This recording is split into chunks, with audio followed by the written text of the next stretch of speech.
written in the court on 15 December.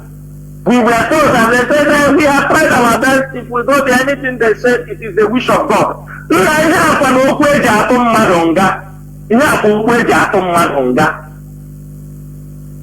I am saying it on Radio Biafra because people will want to divert attention. I am shouting it now. We stop all this rubbish, court case, do this thing. Very strategic. If that is a problem, don't allow me.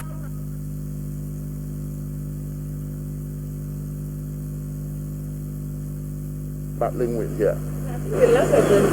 And we have concern about the privacy of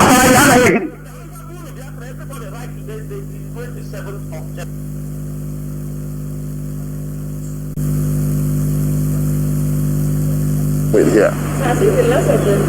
And we have concern about the privacy of our conversations.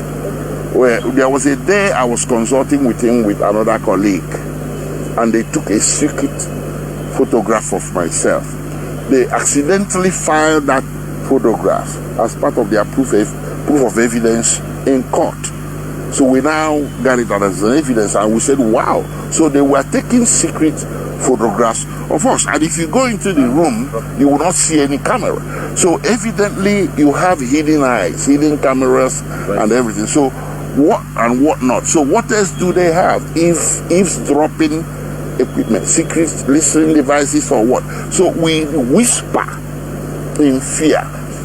And sometimes you just have to pull him out to say something, or even pull yourself out to say something, because you're ever afraid someone is somewhere secretly recording you. How can we conduct an effective defense under these conditions? It's not possible. Okay, whether we are confident that you get a fair trial, the confidence is zero. Under present circumstances, our confidence is zero, nada. My colleague said it here. There's no way Mazi can get fair trial under the current conditions of his detention, which encourage the profound interference with his access to counsel and the adequate facility to conduct his defense.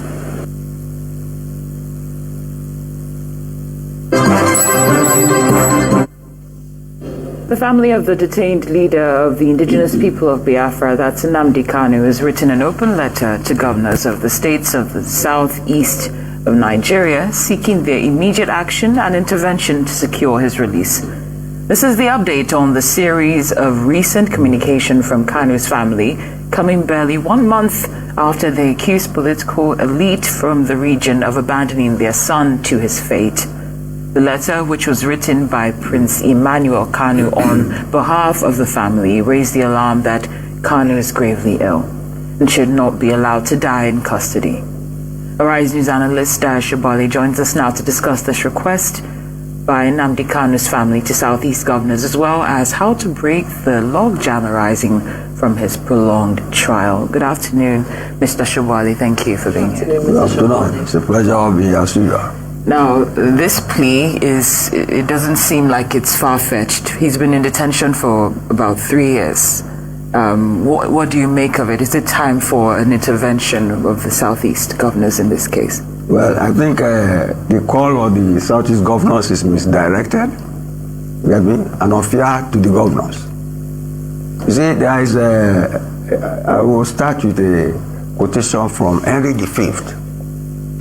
You know, Shakespeare, one of Shakespeare's plays. He said that if a child that is by the father sent on merchandise went and miscarried upon the seas, is it the fault of the father? This plea is being made by the junior brother of Kanu. He can speak to his brother, you get me, to renounce secession. I'm sure he will work out a free man the next day. To call on the governor, so I elected representatives of Southeast, and who know what is on the ground, is turning a political matter into a sociological and family matter.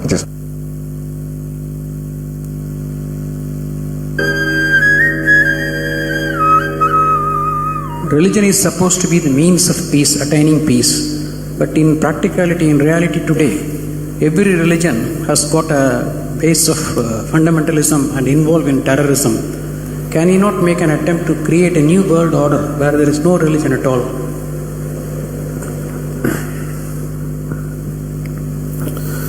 Now, what you unfortunately know as religion in the world today is just somebody's belief systems. Somebody believes God is round, somebody believes God is square, somebody else believes he's a triangle. That's the situation, isn't it? And you must understand this. Once you start believing in something which is not yet a reality for you, you are bound to be in conflict with somebody else because somebody else is bound to believe something else. No, I believe in my God, but I am not a violent person, I will not fight with anybody. All this is just make-up. If they provoke you sufficiently, you will fight. Like, for example, let's say you believe God has 4 hands. I believe God has no hands. These are 2 belief systems. Tomorrow, out of your love for God, you put 100 feet tall statue in Coimbatore city, of course with 4 hands. But suddenly I feel so hurt. These 4 hands look so ugly because God actually has no hands, because that's my belief. So tonight I will go to that statue, I don't intend to cause any damage to your God, just to make him the way he really is, without hands. So I just cut off the 4 hands. Tomorrow what will happen to you? You want to cut off my hands, isn't it? Simply because you believe one thing, I believe something else. As long as people believe in something, conflict is inevitable. Because you may say, no, we are all brothers, we are all one, everything is okay with us. All this bye-bye stuff, when we really have to come to a point, when I believe what I believe is right, I will try to manifest it. I will try to make it a common thing everywhere, isn't it? Yes? Once I believe what I believe is the truth, naturally I will try to impose it on other people. I don't call it imposition, I call it saving you from ignorance. Yes or no? Once I firmly believe that this is the way God is, I will try to put it on to you, just to save you, not to hurt you. But you will get hurt because any imposition hurts. When you resist, I will use other methods to put it into you, whatever those methods are.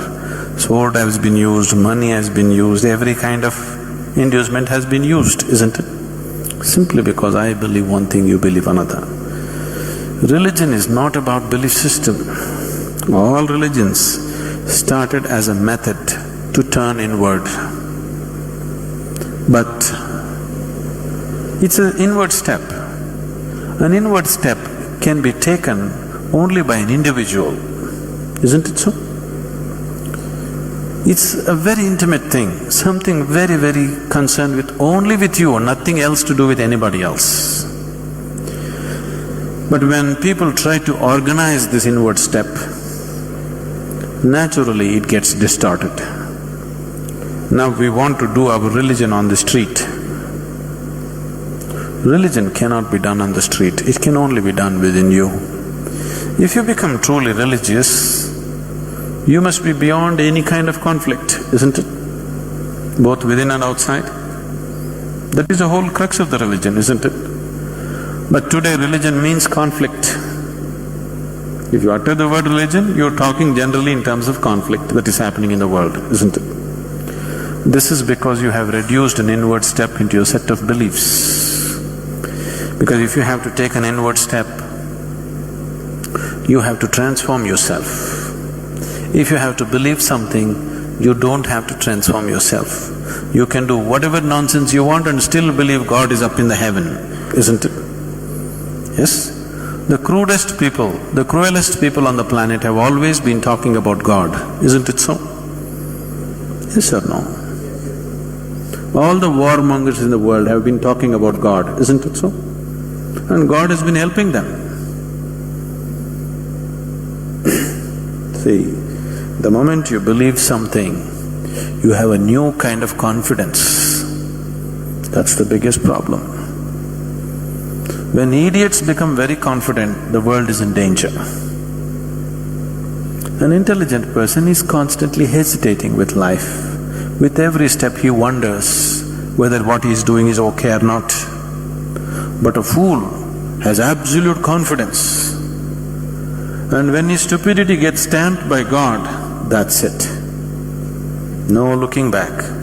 Just can go on doing the most idiotic things without any problem about it.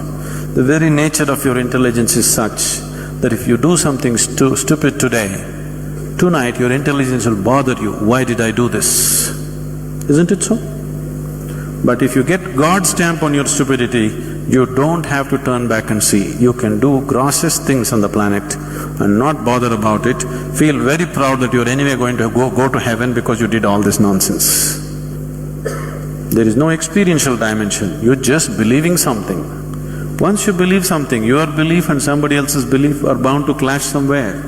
The conflict in the world is not between good and evil, please see this. Though people always claim it is so, it is not true. It is always one man's belief versus another man's belief. So religion has become a problem because we have reduced it into just a set of beliefs. If it was experientially true that you really felt God, then could there be conflict? There is no such possibility, isn't it? But because you are growing from a belief system, you're not willing to make the effort of going beyond what you have gathered from others and looking at life by yourself. That is why there is conflict. If you do not know, there will be no conflict. If you know, there will be no conflict at all. But when you pretend to know, there is bound to be conflict. Good morning, good afternoon, good evening and good night, great Biafrans and lovers of freedom.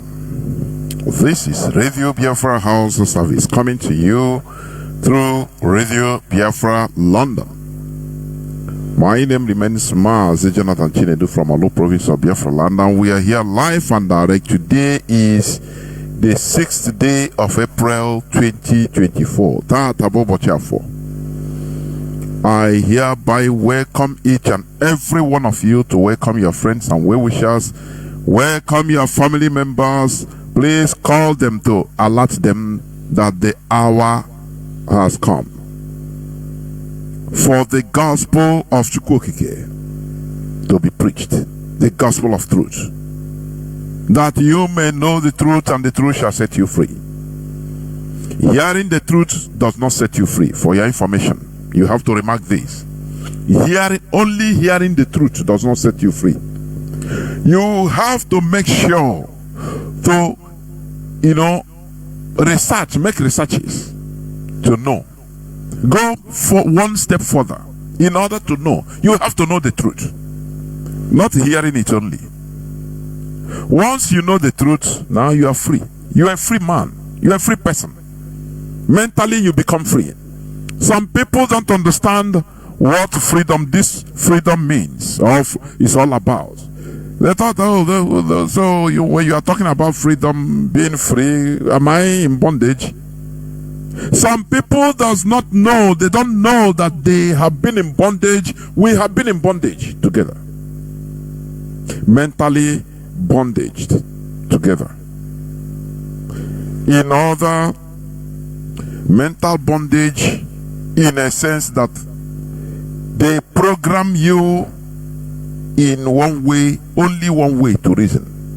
They program you not to ask questions. They program you that you have limitation of asking questions. No, if you reason like, no, don't go there, it's not good. No, you have to offend the one spirit. No. Here we said no. We subject everything to the altar of reason. That is the awakening. And I am proud to say that this is the era of African awakening. You should be proud to be part of this. This wind of renaissance, wind of mental liberation that is blowing in the air in Africa, or in African people's mentalities or psyches. Be proud to be part of it. I am telling you honestly. You have to be a partaker of this awakening. You have to know. We are in an era of knowledge, knowing, not believing. Not believing. Because belief simply means, ignorance. And for your information, reality is independent of belief. It doesn't matter whatever you believe or how you believe it. Reality remains reality. Yeah, that is it. Your belief is only to comfort your ignorance, to cover up your ignorance and comfort you in your ignorance. It doesn't matter whatever you believe about the sun must rise in the morning. Anywhere. You have the sun going, the earth will be moving, but as we are here on earth, we are observing it that the sun comes, there will be day and night. That is it. That is reality. It doesn't matter whatever you believe. If you jump up, you must do what? You must come down. If you throw something up, it must come down. That is reality. Close your eyes. Wish that I will fly. Oh, without wing. Oh, I will fly. I have to fly. You believe it. But you jump up, you fall down. That is reality facing you. That is why here we preach reality. It doesn't matter the belief. Reality remains reality. There are many things in this world we don't know. We simply accept. We don't know. That is how wise people reason. We don't know. Now, once you as a human being, once you accept that you don't know, that a mechanism of trying to know is started in you. You have to strive to know. But once you believe that you know, finish. You have blocked that curiosity of knowing. That mechanism that is inbuilt in you as a human being, in your common sense, for you to start questioning. Now, once you say I know, I believe, because you believe. So that belief have blocked your sense of knowledge. You understand? This world wouldn't have advanced as we are seeing it without asking pertinent questions, without people being highly curious about why this thing is working like this, to find out, whoa, there is force of gravity. Somebody found out that there is a force that is drawing something to the center of gravity, which is the earth, which is this, the ground we are standing on. Therefore, as that thing is, now you have to try to find out a counter force that will allow you to fly. That is how aeroplane came into being. If you say, no, I believe God did it like that, I believe. I believe. It's the way God created it. You are relaxed. You are that part of curiosity in your brain blocked. So you are relaxed in the status quo. That is why in many cases, we talk about this religion. We are in societies in Africa, in Nigeria in particular, whereby you see the child will ask the parents or the father or the mother, daddy, why is the sky always blue? In most cases, our parents will answer, no, God created it like that, just is like that. And that child will grow up to believe, oh, it's God, so don't question. Why you question? God is the way God created. So that curiosity of trying to find out the reason is killed. He will grow up, any person, anywhere he's at, say, no, don't ask, God created it like that. Do you see the danger we are facing? Do you see what is stopping our technological advancement? Because of this belief God will say this and that, now you stay where you are. Whereas in other cases, a child will ask the parents or the mother or the father, the mother will start explaining if he knows.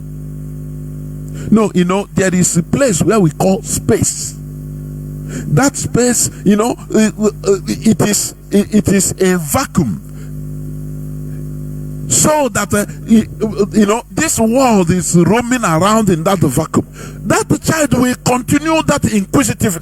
Maybe he will not understand, but that he will continue entering his brain, trying to ask, but how is this 8 round? The explanation will bring up many more questions, and as that child is growing up, he will start even making his own researches about these things he don't understand, and that is how knowledge increases. Do you see it? Do you see the difference between belief and knowledge? Do you see it? Here we preach reality. We don't preach belief. We preach reality. Look at you listen to the clips I played. You see how Mazi Chinedu on the 27th of January, because of the reality that we are seeing, that they have known, the leadership know, the analysis, the reality they are seeing. Now they look. You have to tell Biafrans, and here on Radio Biafra, I hosted him, go on the broadcast of the 27th day of January 2024. Mazi Chinedu, he said it, pump and plain. Now this here and there now go talk about this Mazi Nnamdi Kanu sibling. I sack this lawyer. He is a cause of his Mazi Nnamdi Kanu, this and that. That he said it, pump up. That place, I am happy that our brother Mazi cut it out. our library.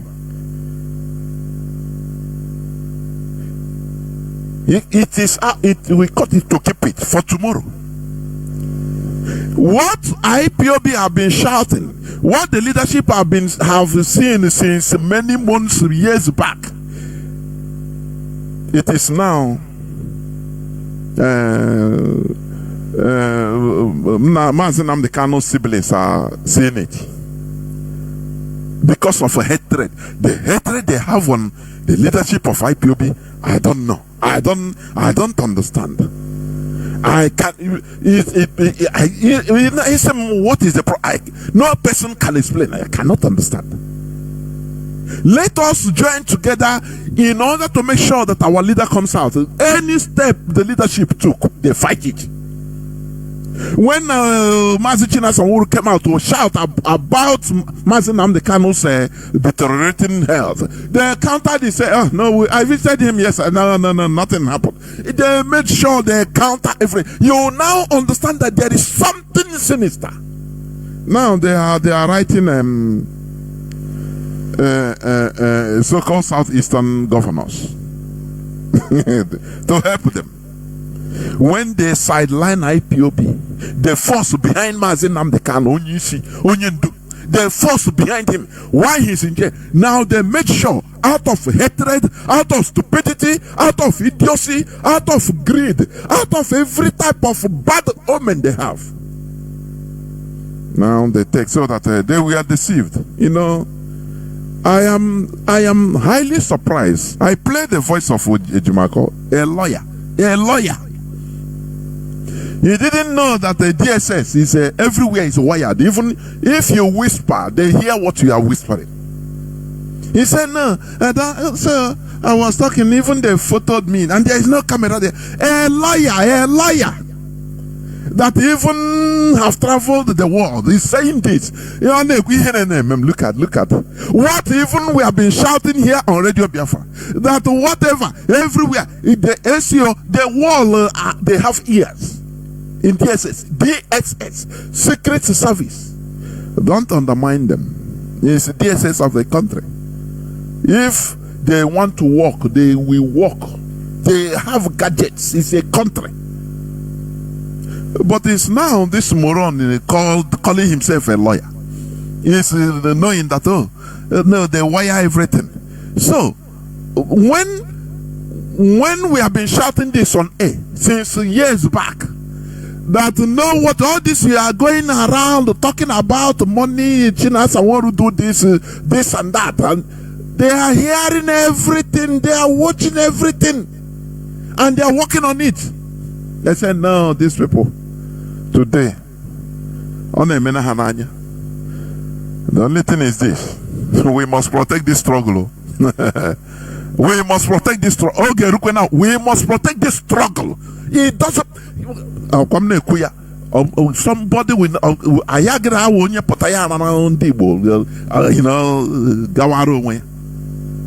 Look at. They are mocking. I play the clip where they talk about Kano siblings who say only money. They believe that their brother have given them investment, family investment.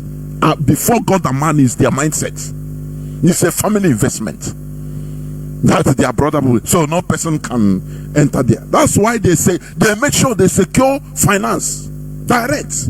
That side. Don't go that side.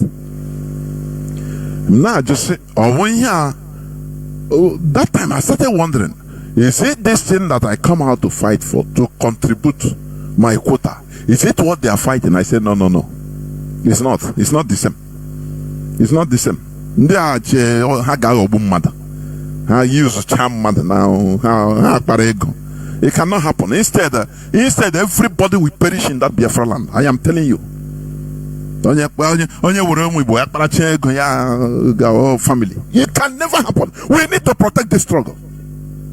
It is our action that we free Mazi Nnamdi Kanu. Mazi Chinedu want to say it. Pump and plain.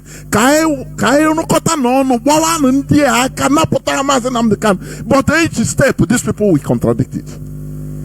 They will go and lie to Mazi Nnamdi Kanu. They will go and lie, not knowing that anything they whisper with him, yes, is in their hand. They are hearing everything. They are laughing. They are laughing.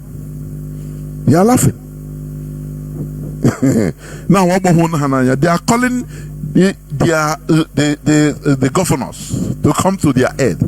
And if you listen to, I didn't finish the clip. I listened to it, the Yoruba man is mocking them. He said this thing cannot happen. If they want Mazi Nnamdi Kanu knows what to do. Let him sign and reject the agitation, and he will walk out free the following day. Do you think that the governors that are against what we just imagine all these former governor of Ebonyi State? Do you think that they will just go to free Mazi Nnamdi Kanu just like that? First of all, they make sure to render him, to render him as nothing in the struggle. That he denounced the struggle.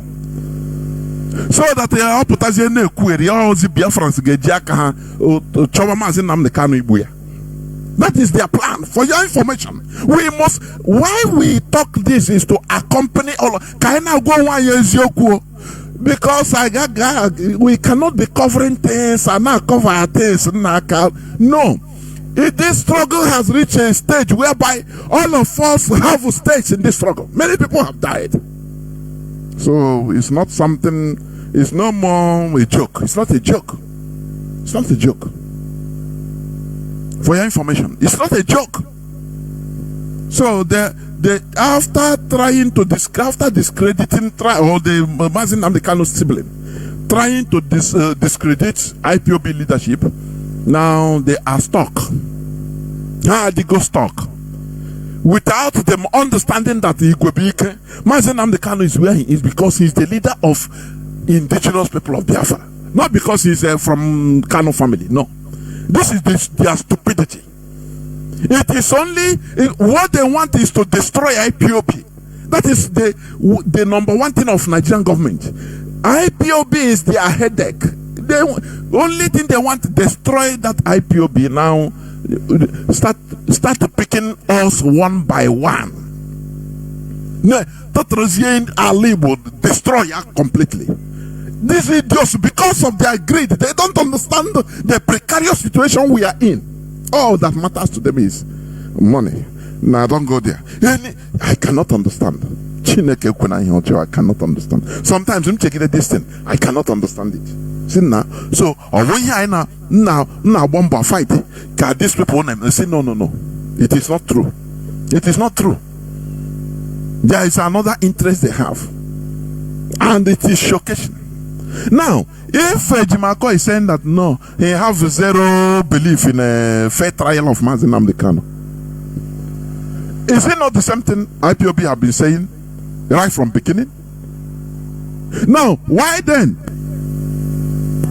I'm sorry. Just hold on 1 second.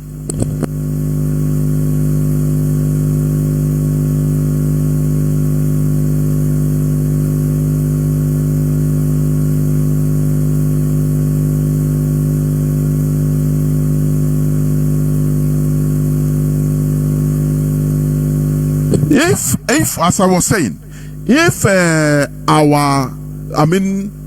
Ejimako, Barrister Ejimako, now knew that, understand that, okay, Mazi Nnamdi Kanu cannot have a fair trial. Why then we are here fighting our erudite lawyers, senior advocate of Nigeria, for that matter? Ejiofor and Ozekomo. Why? That they are the people blocking, they are the problem. Now he has taken over. Oh, he is stuck now.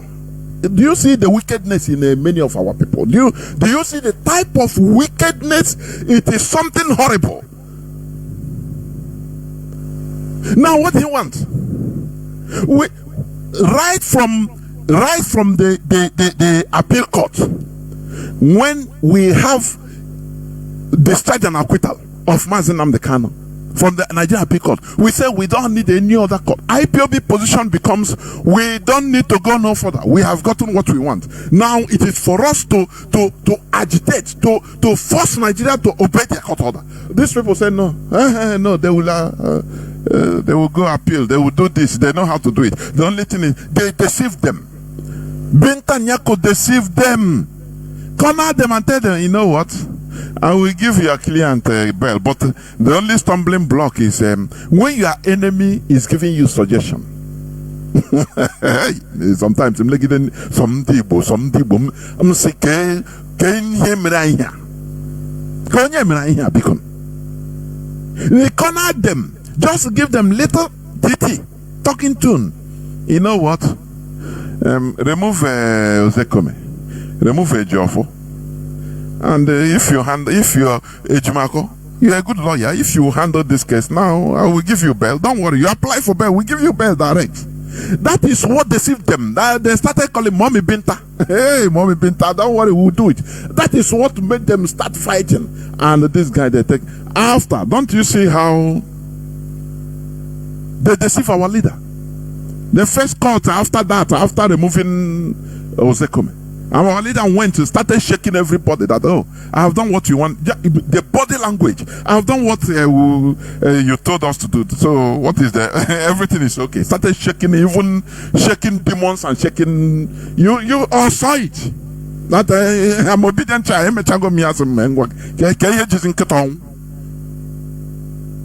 Now they adjourned the distance. The bell distance, and that the next time they were shocked. Now Binta shut down on them. So here is not a marketplace. Are you hearing me? How can you want to borrow money in a bank? Now they tell you to bring a collateral. Bring your collateral. They say no. Destroy your collateral. Go and sell it. If you sell it now, you come. I will give you money. Is that how some Igbo people reason? I cannot understand. That's what made them to even rendition Mazi Nnamdi Kanu. Because they deceive them that, look, the only obstruction to Igbo presidency is this Biafra agitation. Just destroy Mazi, bring him. Now you bring him down, we give you Igbo presidency. How our people can be so cheap in reasoning when it comes to where critical reasoning should occur, they fall flat. Why is it so?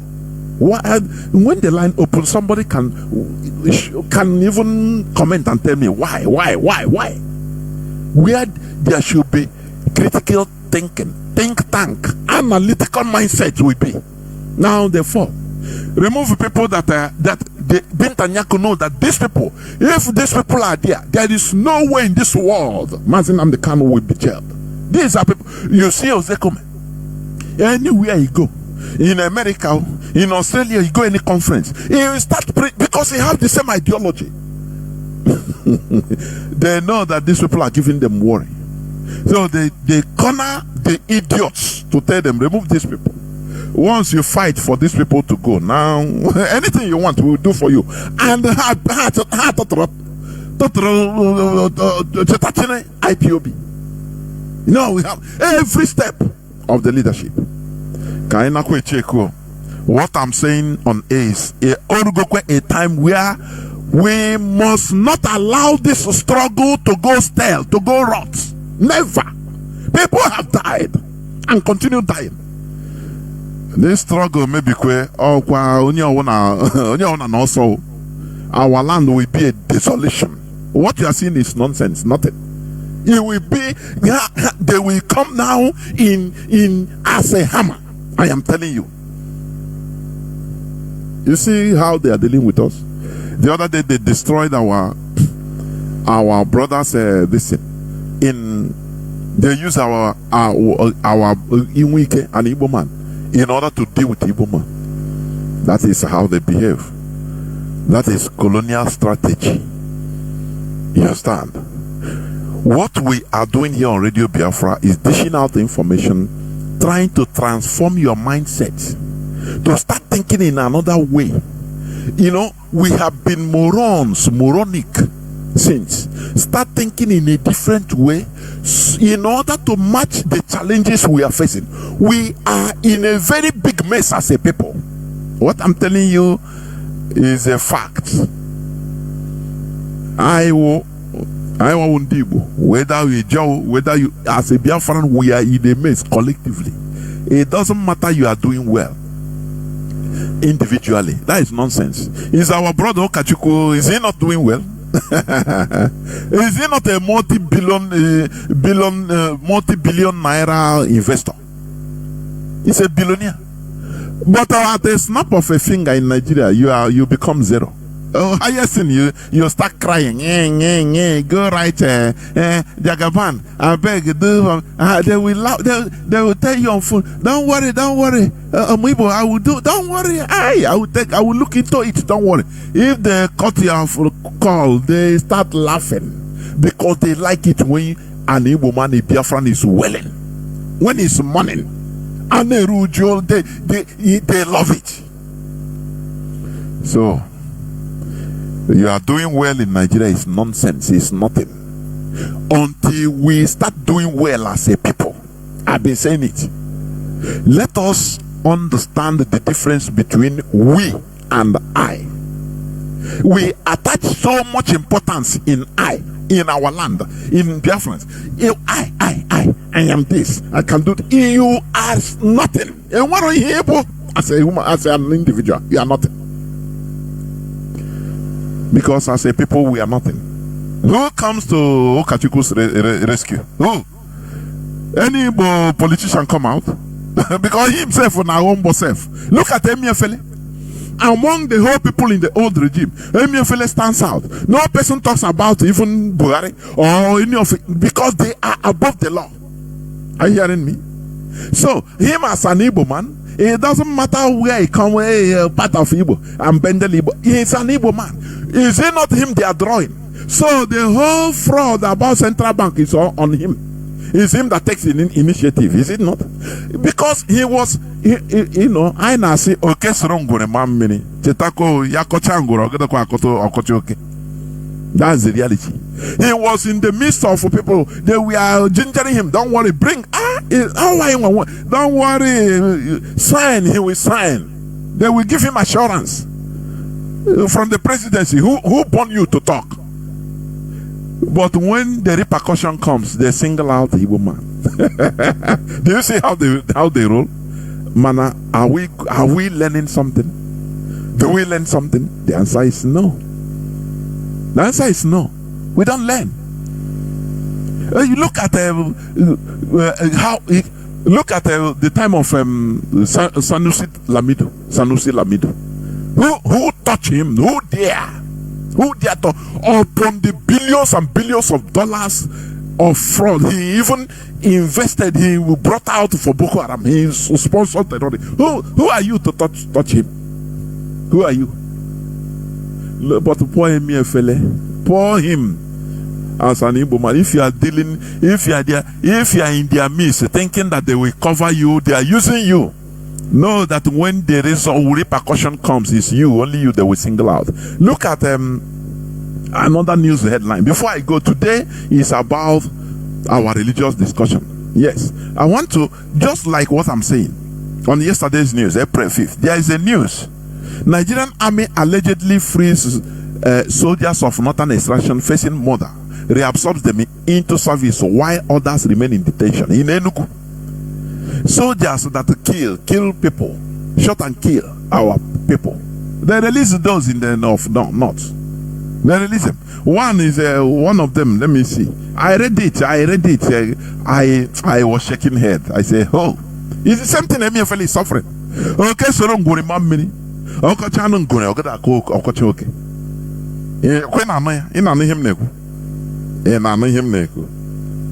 That is it.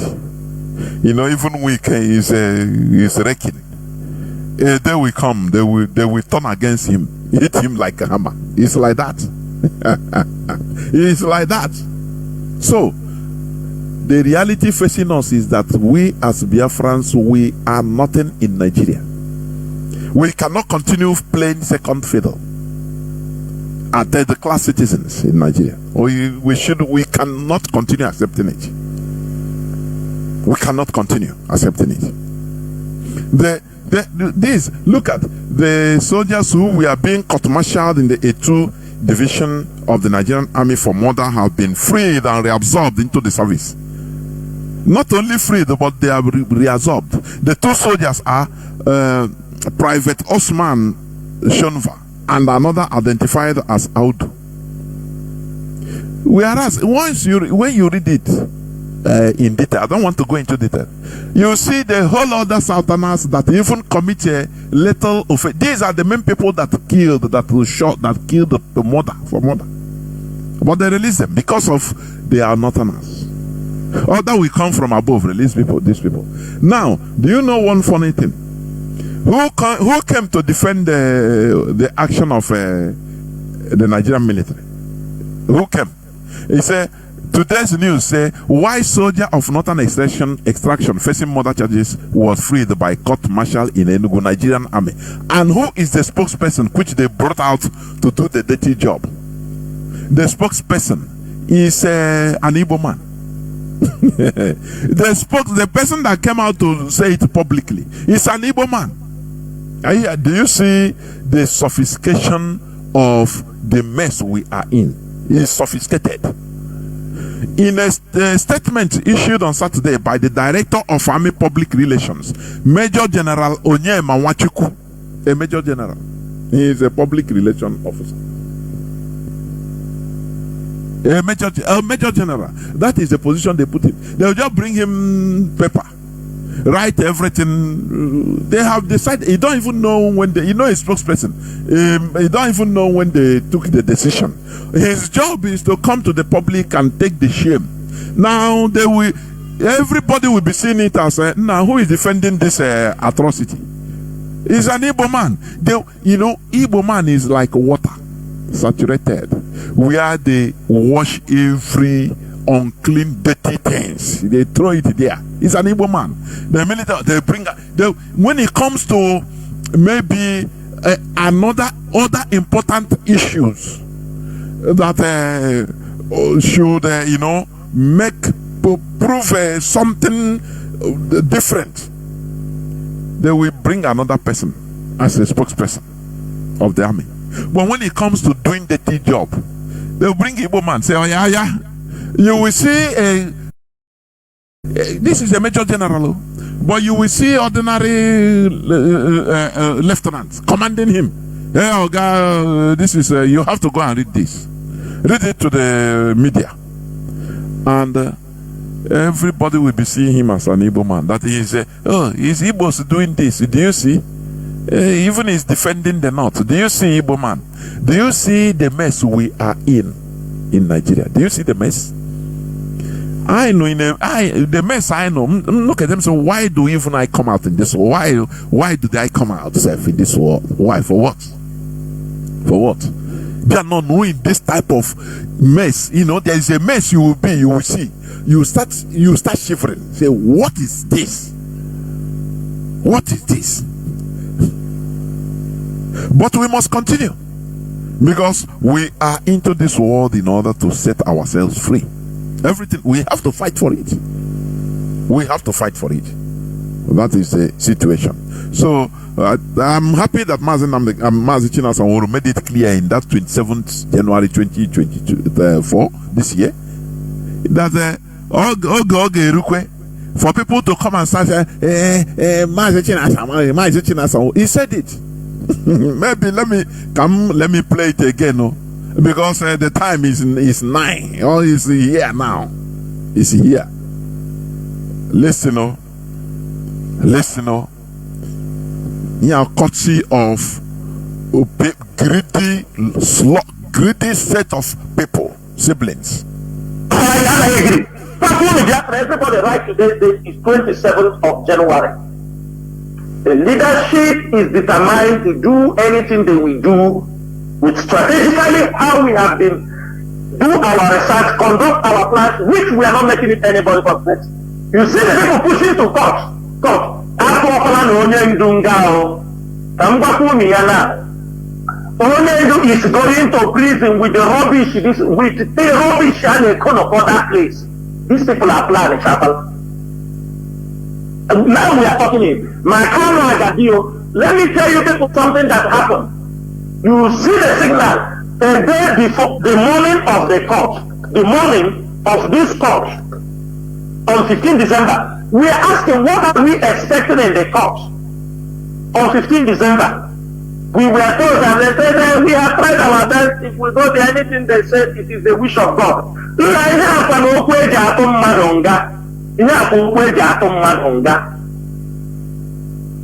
am saying it on Radio Biafra because people will want to divert attention.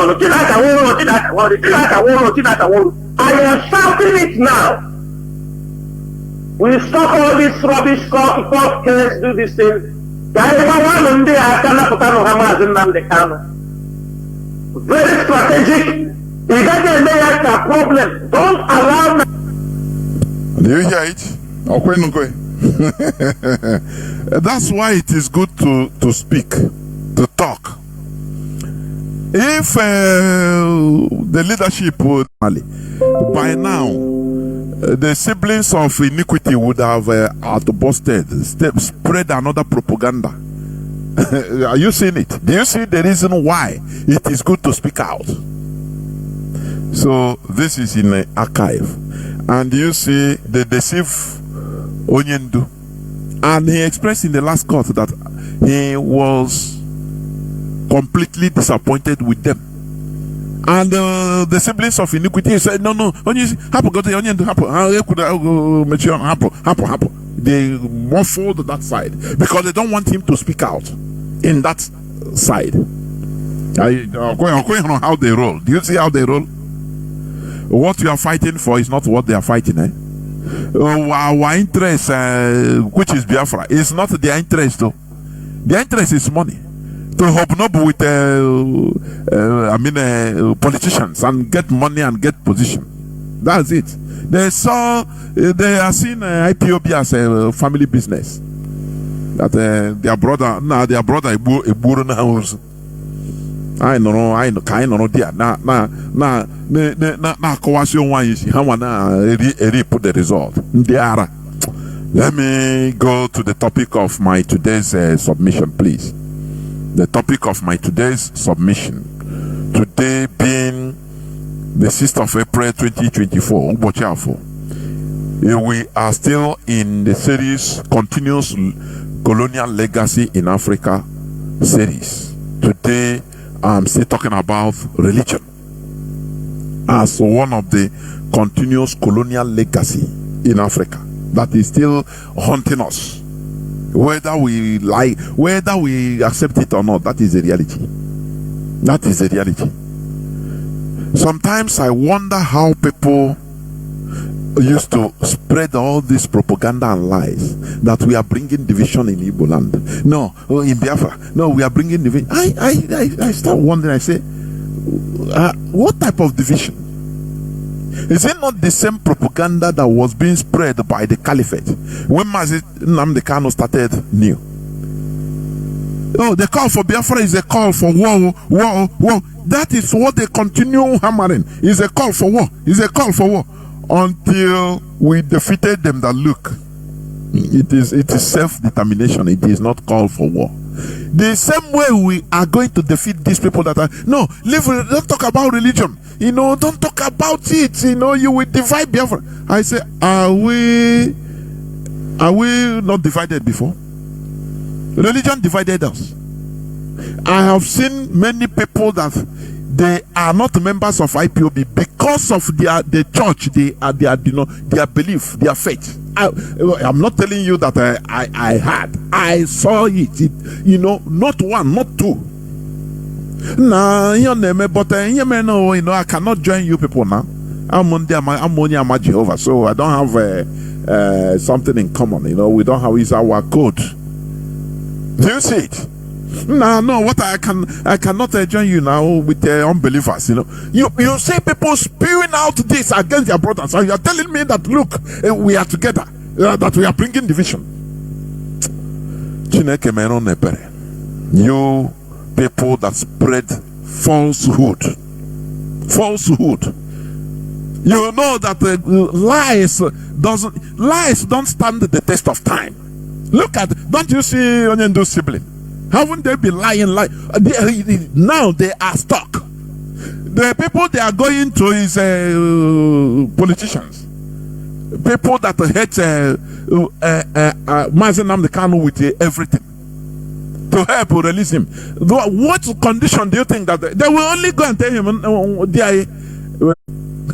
you don't disturb us? That is the only thing.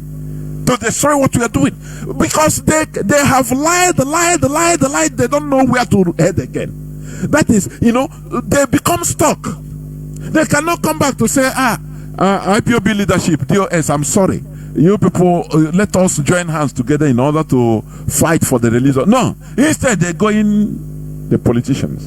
Do you see how where propaganda, falsehood can lead people? That is why if I hear people say, no, stop talking about religion, we divide. I say, are we not divided before? Do we have any single ideology before? Tell me. What we are doing is trying to bring ourselves together in our own thing, because it is only our culture, our tradition that can bring us together. That is the only thing, nothing more. When you in a country, in a race, the only thing they cannot give somebody to marriage to another person is because he's in another church. It doesn't go to him. They are all Christians, so, but this one doesn't go to Catholic. He's a Anglican. He's Assemblies of God. Now they see themselves as enemies. Where people cannot go to village. Why? Their pastor tell them that in your village there are people that are fighting you. So if you go there, if you give somebody money, cash, you are gone. Your business will go down. What is? Can people reason, for goodness sake? Is it not people? Is it people in unity? This thing they brought to us divided us into shreds. That is what we are dealing with. And some people come with the propaganda that, oh, we are, bringing division in this. Anyway, as I used to say, when the lines are open, you can come up. Counter what I'm saying. But we have to be civil. If you call anytime I am here on this microphone and you call and you cannot listen, we cannot have civilized debate. You cannot allow you call to rant. I don't care. I will cut you off so that you continue ranting in your bedroom. Here is for civilized debate. That type of debate that made George Washington to risk his life to be going to Europe at that time in 18th century, early 18th century, through steamship, spending months on the sea. He can die. Their ship can throw him overboard, or tempest can occur, and he will lose it. But there is something he saw. The meetings is going, awakening the Renaissance, the Enlightenment programs, so that to listen to people. That is civilized debate. What makes people to lose their lives is what we congregate here on Radio Biafra for us to reason, not ranting, for goodness sake, not ranting. So that when you call with I welcome your opposing arguments with all my heart. But there is a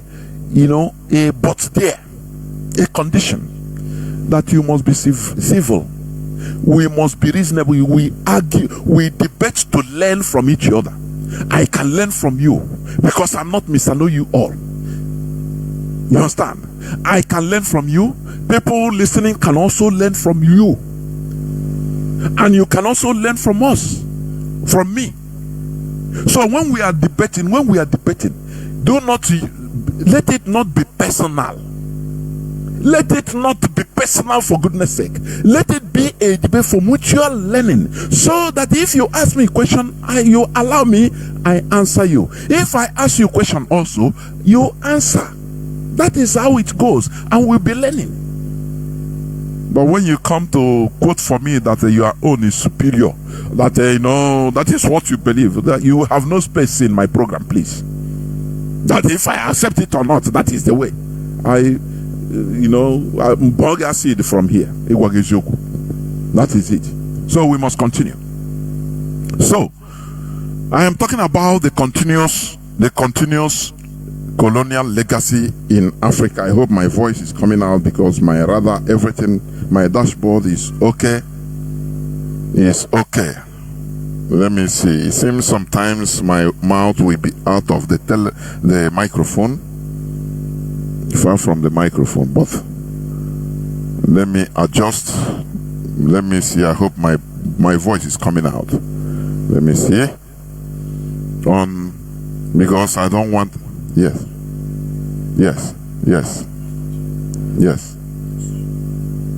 Yeah. So my voice is coming out on our platforms. Do not forget that we are on FM in most of Biafra land, or most part of Biafra land.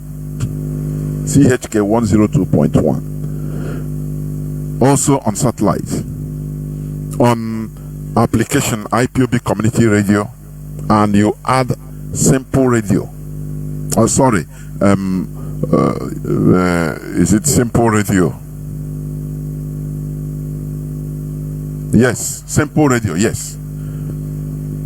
You can download Simple Radio also as a backup, so that when the voice is out in IPOB Community Radio, now you can immediately tune in on Simple Radio. On Radio Biafra, search for Radio Biafra on Simple Radio. On the social media, we have different platforms of listening to this hallowed platform. Therefore, we must continue.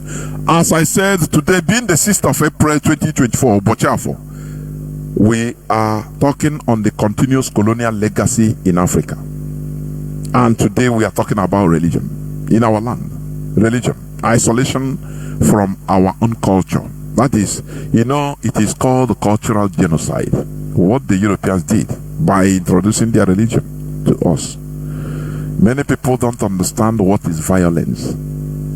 Violence is not only you carry knife or carry gun, kill some. No. You know, the word violence can be defined to extend far beyond the pain and shedding blood.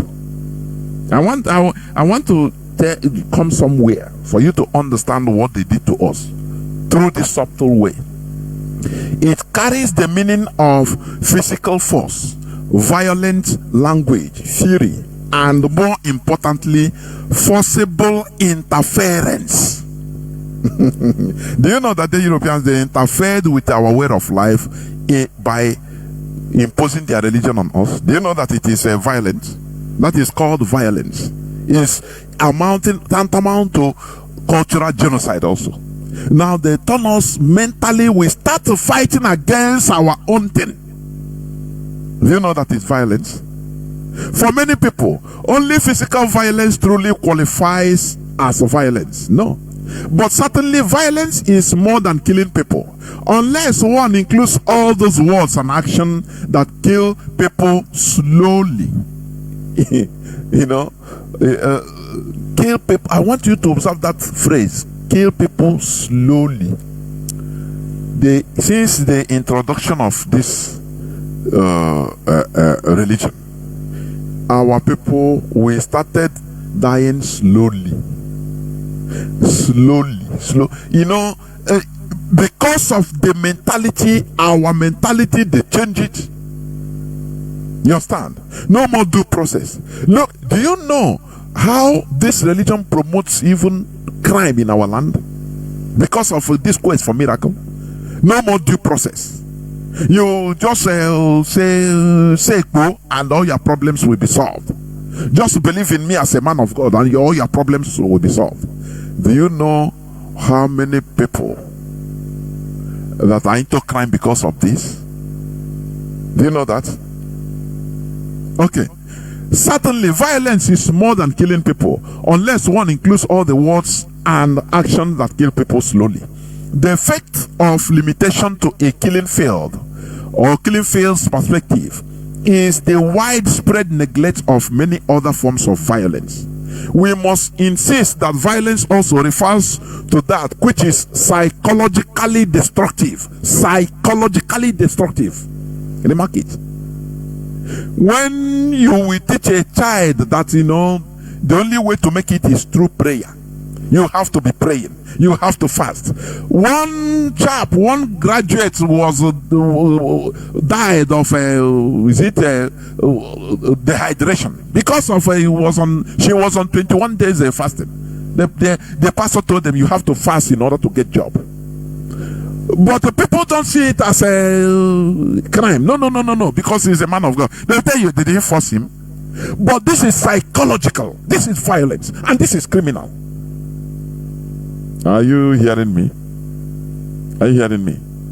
When somebody will be in the altar, declaring to thousands and millions more that are watching on screen that he has the power to bring money will enter your account. Do you know that thing is a crime? That in some countries that they can sentence that pastor to perpetuity. Life sentence, because it's not killing people, one person. No, he is destroying millions of people. He is making people not to see work as anything. That anyway, once they start following, he can pray and the money will enter there. And you see people that they have arranged and say, I have money. Oh, money have entered. Oh, money have entered. To show you that what he's saying is true. That is a scam in the highest order. But people don't see this as crime. And all these people, they are still, moving on freely, being revered. Some people are saying that, look, these are only few people. So you cannot, because of it, condemn the religion. I say no. No. If really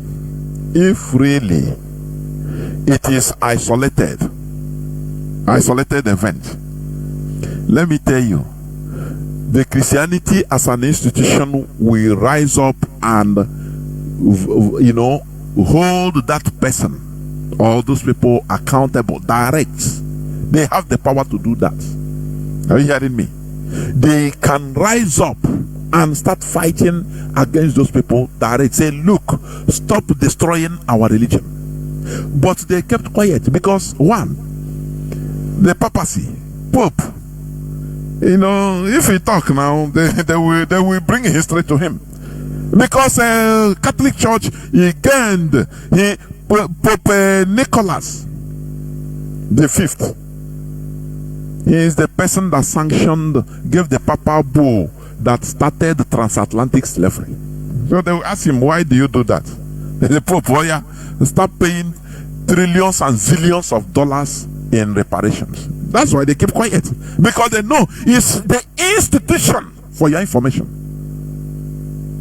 the Church of England also benefited from transatlantic slavery. So where are you going to start? When people say no, it is isolated, this thing is only one person, you cannot, because of a few people you can. No, it is institutional, for goodness sake. I am here to prove to you that it is institutional. It is not something isolated. Otherwise, it is even the church itself, the religion itself, will rise up against any person that is trying to use their religion in order to do it the way, because it's the same Bible, isn't it? It's the same Bible. They brought it, but they kept quiet. After all, people are miserable people selling water, contributing money, which they, as in Nigeria, they are sending to Rome. What is it? Is it not a crime? Rome. Is it not a crime, for goodness sake? In the other hand, others, the miserable people in Nigeria, very poor people, widows, are also contributing money they are sending to Archbishop of Canterbury. Is it not a criminal act? No, tell me, so that when you start telling me that no, this is individual act, it is not the church, it's a lie, foul. It was built on that. That is it. European revolutions stopped the church, relegated the church to where they are today. That's why it pains me when people cannot understand the difference. It is not about the religion, it is about the people, in how they fought. They fought for everything in Europe. When you see how people are no more religious, notwithstanding that traditionally they are called Christians, in Spain, in Germany, even in Germany, there is a Christian political party. I think you know that. But it's just a mark, it is their tradition. They are no more practicing nothing. They fought for it. I have preached here several times how in France they beheaded several Catholic clergy during the revolution of Napoleon Bonaparte. That saw Napoleon Bonaparte in power. They cut off the necks of all this. They say either you cannot serve two masters at a time. You cannot be serving Christianity and now you want government. No, government will be at the background. It's impossible. You must pay allegiance to the government. And they now structured religion in the way you are seeing it today in France, in Germany, in Austria. That they fought for it. They fought for it. They structured it. They fought wars. What I'm telling you, they fought wars in order to bring the religion down to where it is today. So you that are still, if anything happens to you, if your pastor shit, if there is a gas that say your pastor reports, we say no, don't touch not my anointed. Don't talk against blasphemy against my pastor. I read is it Pastor Aduboye saying that you can, I think it's in Vanguard News, you can I'm nothing, I'm weak, you can talk against me, but if you talk against my God, he will crush you, because my God is a consuming fire. Now I ask, if your God is consuming fire, why not tell him to consume all these other countries that are dealing with us, powerful countries, so that we'll be on top? These are stories. Before I did no joy consuming. If it's a consuming fire, please, why not consume White House? Kaiga take charge. Why? So we must remove ourselves from this stupidity. It's a stupidity, ignorance. We must remove ourselves if we want to proceed or succeed in what we are doing. Because we don't want to restore, according to Mazi, a nation of gullible people, a nation of stupidity. We need to sanitize our brains and start thinking in a different way, asking questions. Not Bible say, Quran say. Now you say it's a word of God. Who made the word of God? Why not so our ancestors, they don't have word of God. I put on my post an Indian having a God that resembles him. A Chinese have a God that serves his God that resembles him. Europeans have their God that resembles him. Arabs have a God that resembles him. It's only black race that don't have a God that representing them. Don't you see that there is a problem? It's a problem. There is something somewhere that we are not connecting. Don't you see that? But you are not seeing it because you are reasoning with sentiment. No. All of us reason like that. For your information, you didn't go to church more than me.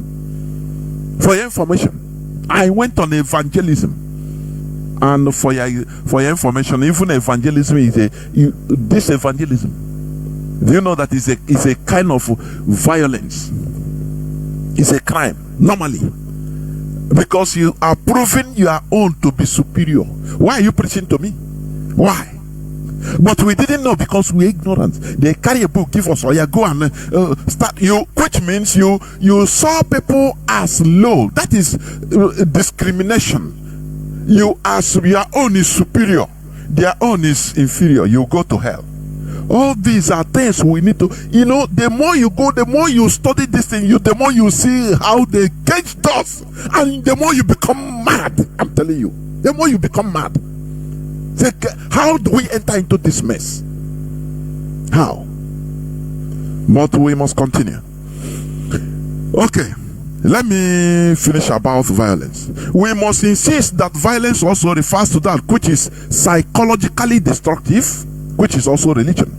That which demeans religion, because it demeans you. Don't you see how you see a grown-up mother of children, a father of children, falling in front of everybody, misbehaving, rolling on the ground, and in the name of all, he have evil spirit. They reduce you to nothing. They reduce you to nothing. That is demeaning, and that is what religion is doing in our land, causing catastrophe in our land. Okay, that which demeans, damages, or depersonalizes others.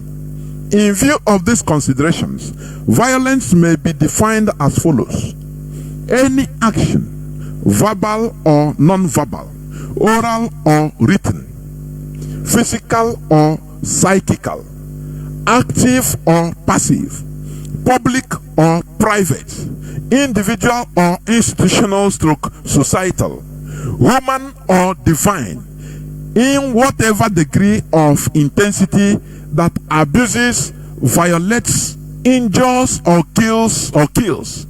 Some of the most pervasive and most dangerous forms of violence are those that are often hidden from view. Just beneath the surface of many of our homes, churches, and communities is abuse enough to freeze the blood.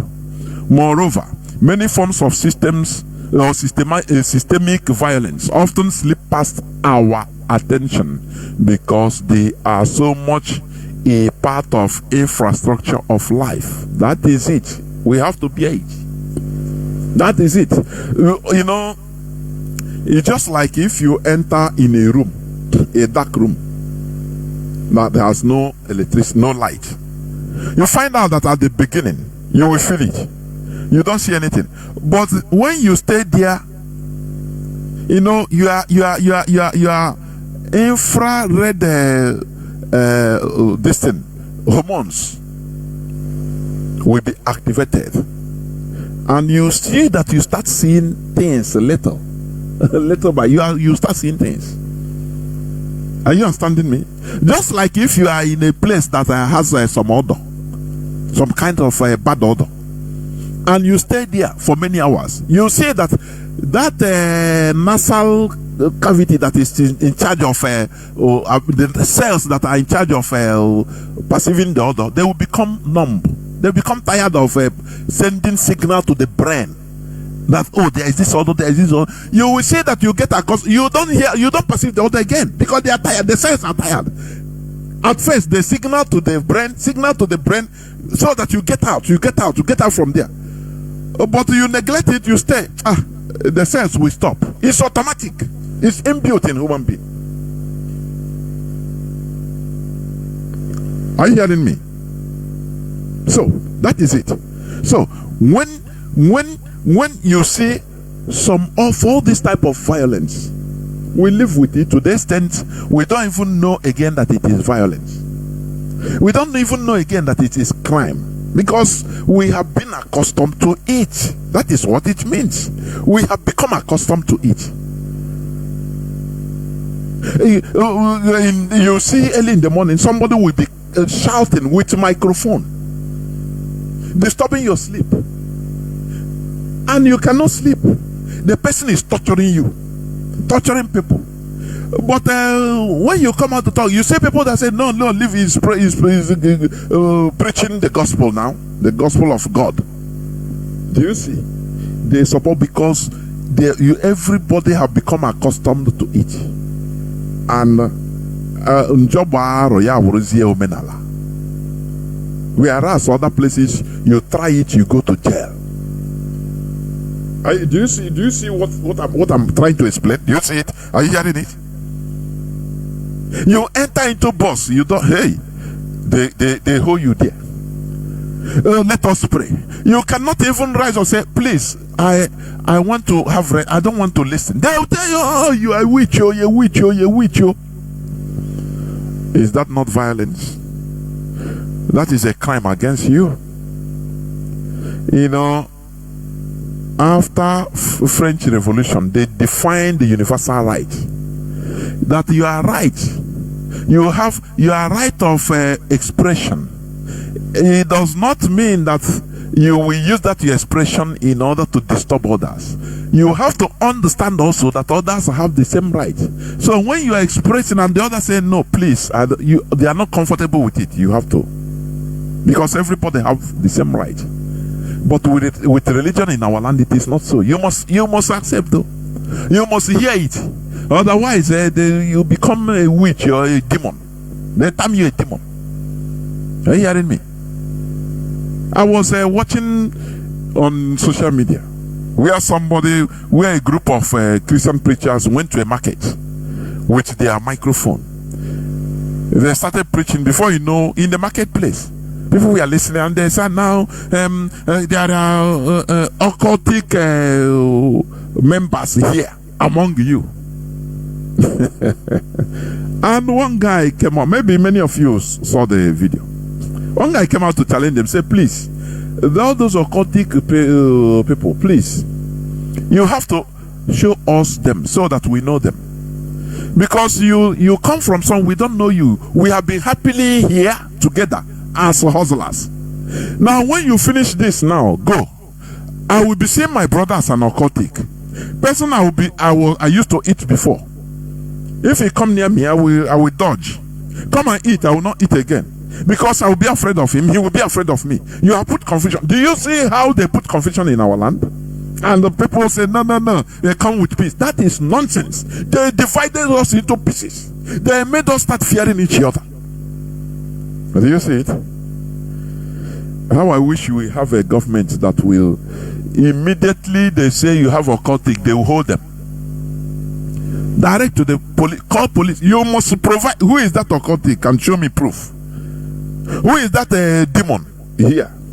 You show me proof, bring that person, otherwise you go to jail. That is a country. You cannot go to the street of France and start saying, I saw you people here, there are demons in your midst. And you have to provide that demon. Because once you finish and you go, now you create confusion among everybody. Now, this person said, this man, look at his face. Maybe in the who had Joronjo. Or if you, the normal character you used to do before, if you say maybe now that himself is a witch, maybe he's a demon. Do you see how they divided us into pieces? And the people are yapping their mouths saying, we are in one before, so why preaching this will bring division? We are in division, whereby, the love we have before, we don't have it any longer. In our villages, people, you see people that even to give their people money, they come from Lagos to give the people money. They used to do, not that they don't have the money. They say no, because their pastor have told them. If this is psychological war, psychological control. These people, they are very smart. Before going to, they continue preaching to you. Your problem comes from your village. But I used to ask, if you are doing fine, they will not tell you that your problem comes from a village. I mean, your uplift comes from your village. Why is it that only bad thing that they say come from your village, come from your kindred, it come from your family? Why? Oh, now my village people, they don't remember. But when you are doing well, everything is going, you don't say no. They don't tell you, say no. It's your family or it's your people that are backing you. No. Do you see how they outsmarted us? That time they will tell you the pastor will take glory that is in his prayer, is Jesus that is doing it for you. Now you have to be paying. But once evil, any type of evil, as they destroy Kachuku's resort or investment, they will tell him, his pastor will tell, hey, now your village people. But when he is investing billions, doing well, enjoying, making gains, no, he's the pastor and it's Jesus. Isn't it? Don't you see that there is don't you see that there is manipulation? Don't you? No, let us tell ourselves the truth. Just don't be biased. Don't reserve your anger against Mazi Jonathan, but think about what I'm saying, please.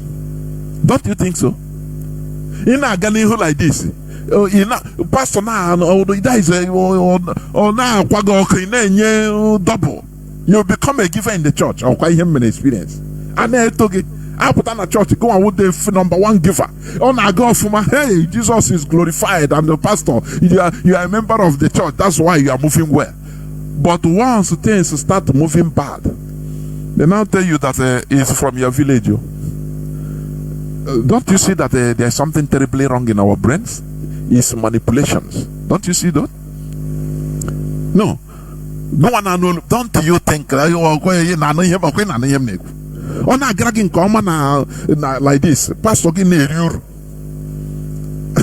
Yeah, representative of Jesus. So you can name Jesus because Jesus won everything, but they don't have money. So you have to be given. To Jesus through pastor. Hey, anything in them, Ibu fee. Buru here, buru to some usiri, nyega pastor, oniri, nebu. Now, what business give me was the leg? Or what was again? I want to fight from your village, which means any bad thing is your village. You put in enmity. What you go enmity? So that Yamawu your savior, your villagers are the people that people that train you. When you were small, they didn't kill you in your village. Now, when you have to give back to the village, they hijack you. Do you see how they do? So that anything you don't do, you don't remember your village, you're saying about bad people. He will manipulate you if you go back to the village. Don't ever give any person any money. Don't ever give somebody money. Oh, this thing I'm saying now, you will see some people say, now, it happen now, it's true, it happen now, Mazi Jonathan, it happen now. What did not happen in this world? Tell me. No, just tell me. What will you say? Say it doesn't happen. I will honestly speaking. Now, let me continue. Remember, I'm talking about continuous colonial legacy in Africa, and I'm talking about religion. Isolation from our own culture, which is tantamount to cultural genocide. Europeans committed cultural genocide in our land. Between 1492 and 1914, Europeans conquered 84% of the globe. 84% of the globe, establishing colonies and spreading their influence across every inhabited continent. This is the pattern today being followed by the Fulani Caliphate in order to effect the overall conquest of the contraption called Nigeria, which was started in 1804 by Ottoman Dan Fodio. Colonialism was put in place with the goals of quote-unquote enlightening Africa via the spread of commerce, civilization, and Christianity. Do you see how they come? Do you see how they come? King Leopold II of Belgium, who callously owned the present-day Democratic Republic of Congo as his personal property, sent a letter to missionaries instructing them to wipe away all African spirituality and supplant it with Christianity. He told them to take away the Africans' identity and pacify them into docility. That is, making them behave that they came to serve them. Did you see the job of the religion they brought to us? To make us docile. The way you are defending, oh, it's Oyibo that do this, it's them that brought us, is what they worked hard for. They did it. So that what you are defending today is the end result, what they want you to be doing is a program. So as to make the exploitation of their natural resources for profits an easy process. I have read since some years now, I have read the letter of King Leopold II, which was accidentally found in a Bible in 1935, where one Congolese Christian bought a Bible, or was given a Bible by a Belgian missionary, and he forgot a copy of that letter in the Bible. The man, do you see how Chukwuoke can do it? Otherwise, we wouldn't have known it. The man, upon reaching his house, far away house, he opened it. He started reading. He said, "My goodness me!" So, in the handwriting, because they photocopied it in 1935. You understand? You know that time printing machine has come out, to photocopying machine, but in a way they call it duplicating machine, duplicated, where they use stencils. It come out for you, for your information. So the man, after reading that letter, letter they fold and put inside Bible. The person that sold to him he forgot it there, and he carried it to the Belgium, the authority, the local authority. He conserved it and started showing it to his local Congolese people. Look at what we are taking serious as a religion, but they come to defend their interests. That they know that we are serving God. We know God more than them. They are not preaching to us God.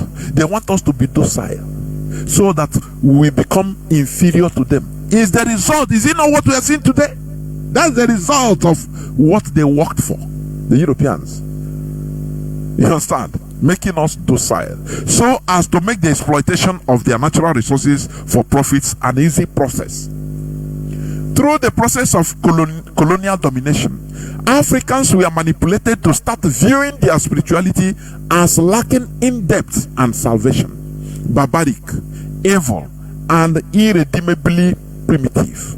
That is why when you tell an Igbo man, ordinary person, we are talking about going back to our root, he say, okay, we are going to go now and start cooking with a calabash or drinking water inside calabash. And you know, let mother say, how do you reason like this? This calabash and all these things we are That time it was even modern technology. That time it was invention by our ancestors. Why can't we transform it? This is to climb a palm tree. We have not transformed it. Why can't we transform it into electrical, so that once you build a kind of a whereby once you press, you have battery, press, it just be carrying you up like lifter. To start going back at that time, we are without knowing that he is the real idiot, because we never, we don't even innovate on something that has been there. Do you see it? Do you see how Ewa and all these things, which have been African, talking drum, balafon? Do you see how Oyibo smartly inculcated it electronically inside the keyboard, so that it will be having the sound of just like what I used to play before I start my program. All these Biafran kids from Akwa Ibom, very smart kids, playing that thing, they call it balafon. You're playing that, or what is the name? If I'm mistaken, I don't know. But that is African, invented in Africa. Now, when you both smartly inculcated the sound in electric keyboard, in that way you're not talking. Why can't you do? What innovation have you brought as this generation? But when we say go back to our, we say no. Are we going to go and live in the bush? Because you are idiots.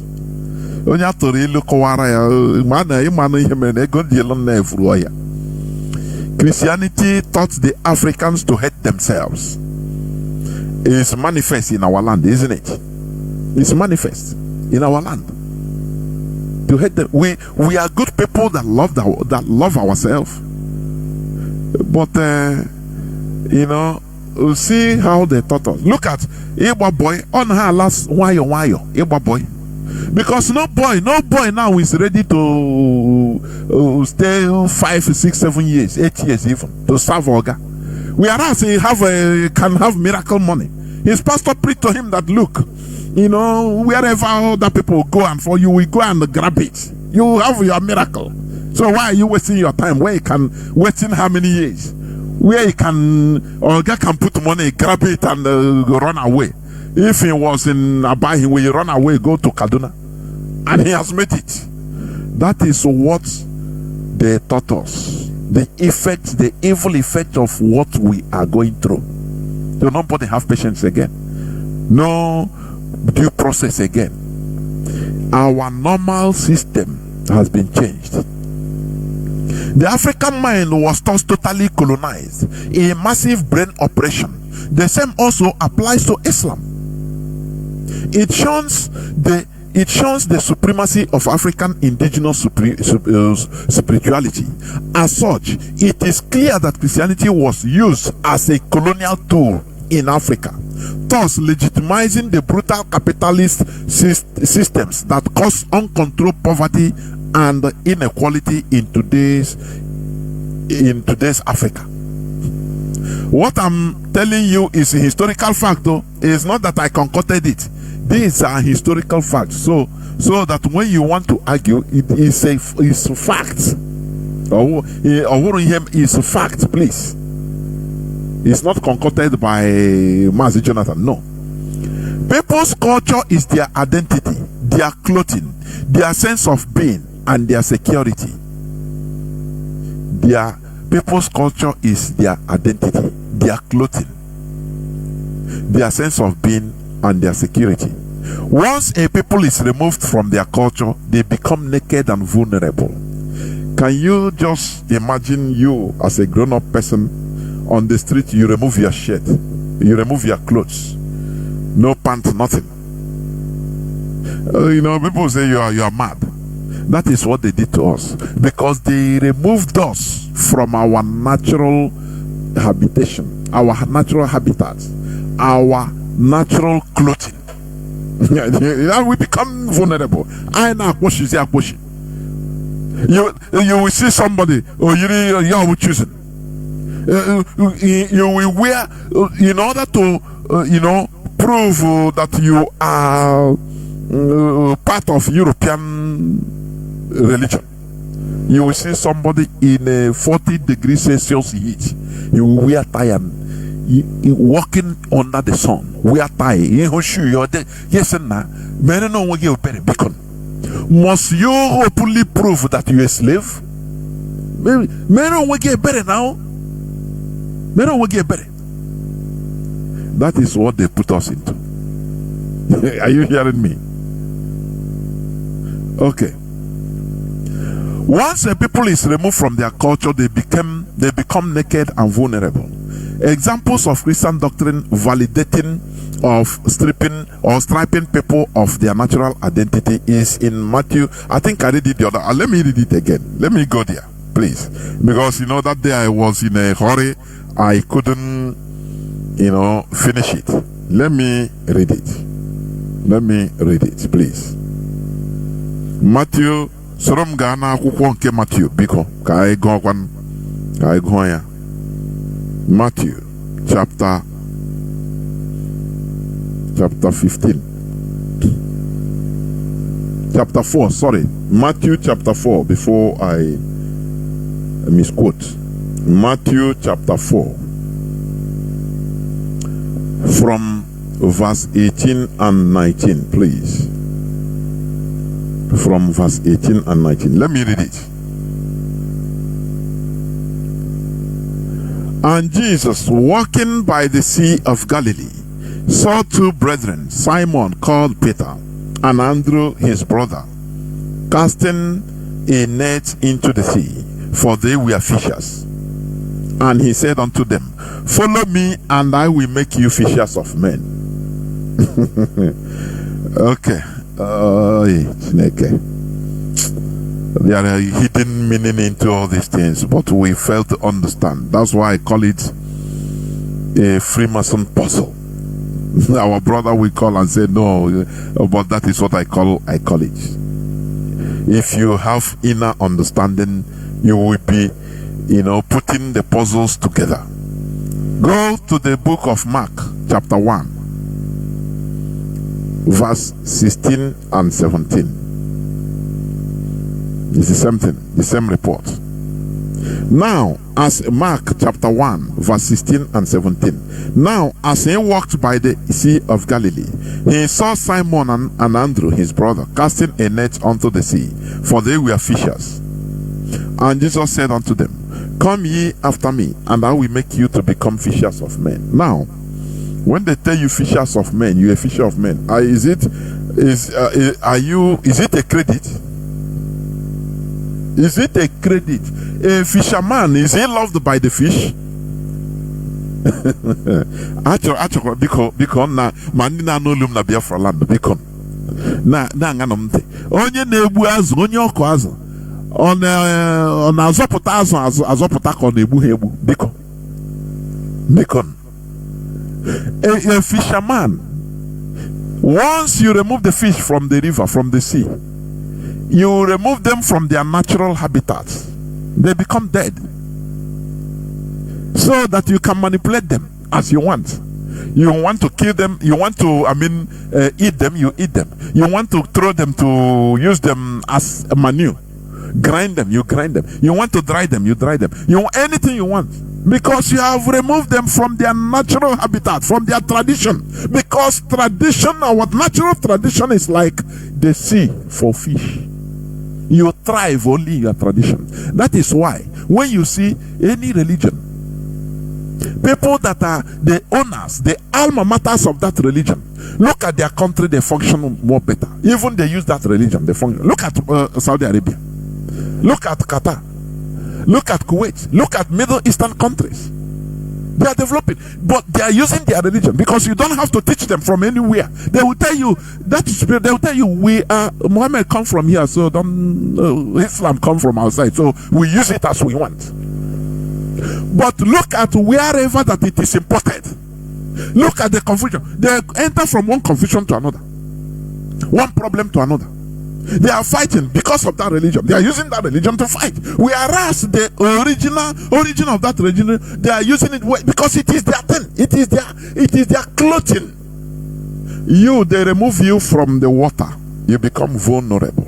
You become naked and you become dead. And Jesus told them, as you are killing the fish, come, stop killing the fish. I will turn you into killers of men. Is it not what it means? I will turn you into killers of men. Remove people from their tradition and culture, and they become obsolete. They become zombies. You manipulate them as you want. You start telling them that you have miracle money because it's things they don't know.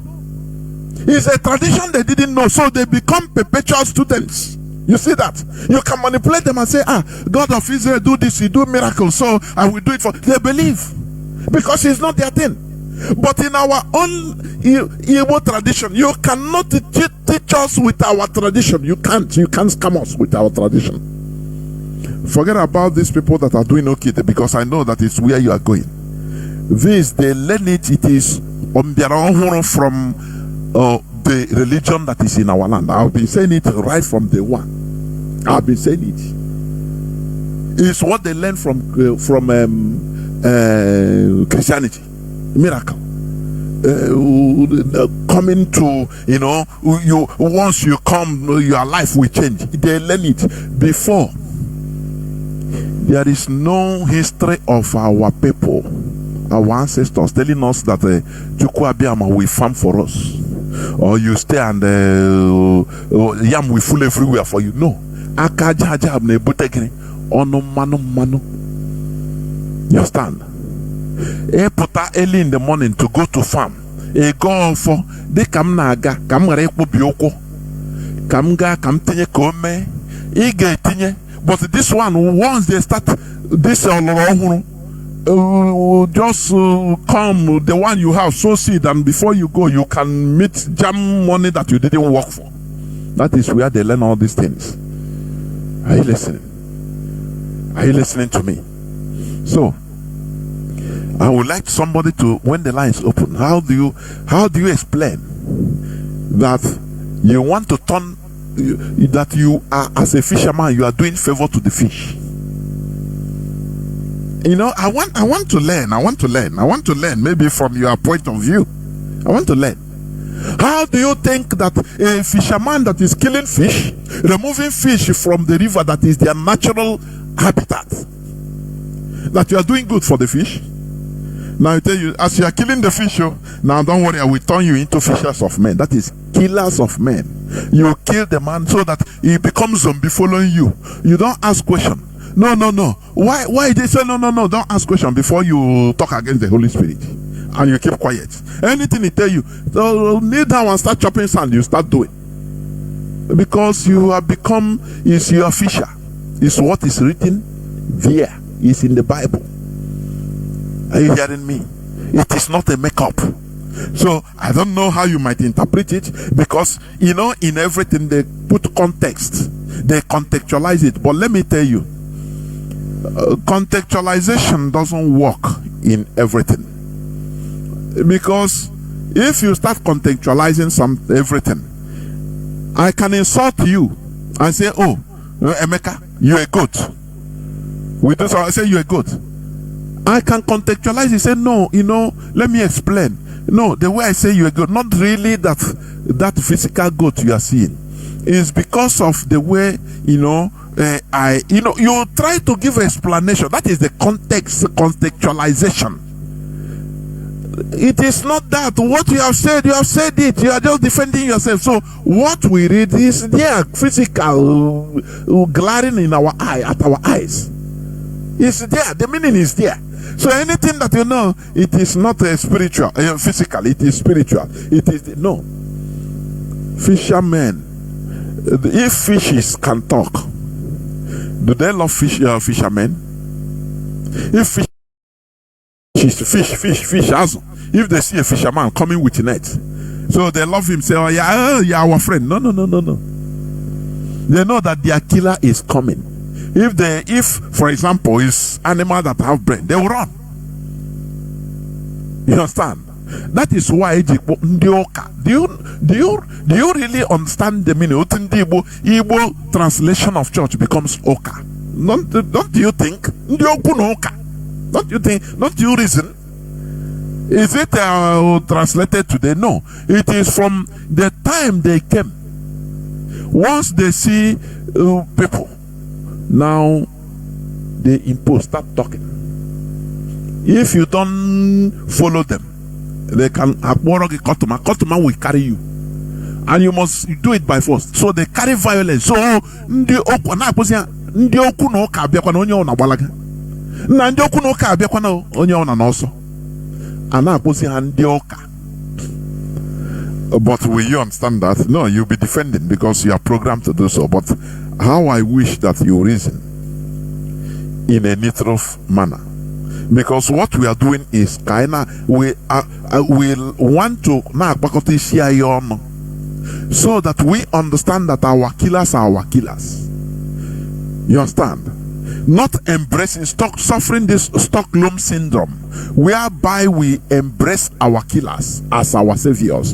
It is evil, and turn against the people that we are. We have the DNA, the chromosome percentage of our ancestors, 33% of our ancestors. That's why somebody asked me, do you know our ancestors? Do you believe in them? You didn't see them. I said, no, I don't believe in them. I know them because I'm part of them. So why should I believe them? I am part of them. Me staying here talking to you, I am part of my ancestors. So what again? Without them, I wouldn't be here. Without my ancestors, I wouldn't be born. So why are you telling I believe them? I don't believe. I know them because I am part of them. Are you hearing what I'm saying?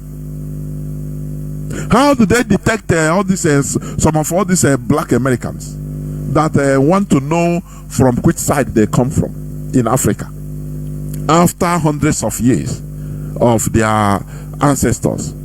It is through the same dating, through the different DNA tests and all the rest. They know that that person is part of his ancestor. Although he has forgotten his name is lost. But don't lie. Your genes are from so side. Your genes is from Africa, from so side. It's them that have this type of genes. Don't you know that? So why should I believe? I didn't see my ancestors, so I don't believe they existed. You are a moron. You are a simple, a valid fact that they existed. Because had it been they didn't exist, you wouldn't have been there. So you have 33% of our ancestors. You are part of our ancestors. 33%. You know that. So stop. Sometimes when I see people making arguments, because I say, where will you start teaching the person self? From where? Which level? He will not even understand you. So it is high time we start understanding who we are, because this is the problem we're having. This is the problem we're having. Look at how we are trying to promote our productivity in our land. Locally produced things, even in Aba, in Nnewi, in our land, everywhere in our land. Even agriculture. Why? Because, being independent is being yourself, feeding yourself, clothing yourself. It doesn't matter how maybe disingenuous, or how do I put that grammar? How you can call it fake. It is, but it is our thing. Before we say Abamed, we laugh, but it's our thing. If we abandon it, we continue on depending on foreigners. But if we go into it, encouraging it, they will be improving. They continue improving, and that is it. After they become perfect, because practice makes perfect. But when you abandon your thing completely, say no, this is already made, now we cannot. This is primitive, is ancient. How can you improve it? You just abandon it and it will rotten. And you continue depending on foreigners. Are you independent? The answer is no, because any day they stop, any day foreigners stop or cut off, you are gone. They can use it as a leverage in order to manipulate you. Do you see the danger? That is why we are also encouraging farming. Agricultural revolution is what we are soliciting. IPOB is calling for agricultural revolution so that we continue feeding ourselves. If we continue depending on yam that come from north, if they want, they inject cyanide in it and bring to you. You eat and be dying, and your pastor will be telling you it is your village people. You see how bad it is. Let me continue, please. The European evil colonizers, we call them colonial masters, but I say I will stop calling them masters. They are evil colonizers. We call evil. But because of language, the way they put it now, we glorify evil. We call colonial master. The European evil colonizers use Christianity as a force of pacification that helped enable their evil agenda of colonization and cultural assimilation of Africans, which amounts to cultural genocide. That is what they did in our land. Cultural genocide, and it's a crime against humanity. Cultural genocide. When you remove, it's part of violence. When you gradually, it's a gradual, systematic killing of a people. You start removing them from their natural habitats. They become vulnerable because a time comes they don't even know where to go again. They don't know how to follow. So it is they need a master always, because it is not their thing. Are you hearing me? That is why, as I said before, any religions, look at Islam. In the Middle East, they are advancing. Dubai is an emirate, but it's the same emirate they are imposing in our land, and we are shouting. But the people that have it, they are doing well. The United Arab Emirates, it's okay. Do you see? Because it is their thing. They are in their natural habitat. But those that they clone, they bring the thing, they continue being masters. Students every time. Slaves. Learning how do we do, okay, how there will be confusion for eternity for that race until you go back to unless you become completely assimilated, and you cannot. Because there must be a secret that they will not tell you, and every time they'll be telling you, oh, look at how to do it, look at how to do it, look at how to do it, rolling you round and round and round. It's just like this democracy, so-called democracy in our land. Oh, you must be democratic. Africa, oh, Nigeria is a democratic, largest democracy, and I now one democracy. We use the money that's supposed to be used for health care and other things for the people. You use it to go and organize election. Billions and billions of dollars. Import machine, hand readers, which they don't even know how to use. Do you see? Imitating people that are using Europeans that are going through their natural process. Spain is not a democracy, it's a monarchy, but they modelize it in their way to suit them. UK, you are calling United Kingdom UK. Oh, it's very, very sexy in sound, the UK, but the meaning is United Kingdom, which means it's a monarchy, it's a kingdom, but they organize it in a way that suits them. Any British monarch, queen or king, is above the law. But in your land, any person above, they say above the law is a dictator, is a dictator. But they have dictators in their lands. Do you see how they manipulate us even in the government? I will be talking about it. This is a series that it will take long time. I'll be talking about it. How good are you? It is high time we open our eyes to see. This is it will be our emergence, the renaissance that we are looking for, that we are expecting. Otherwise, we continue being slaves forever. Obi is a boy, always. Let me continue, please.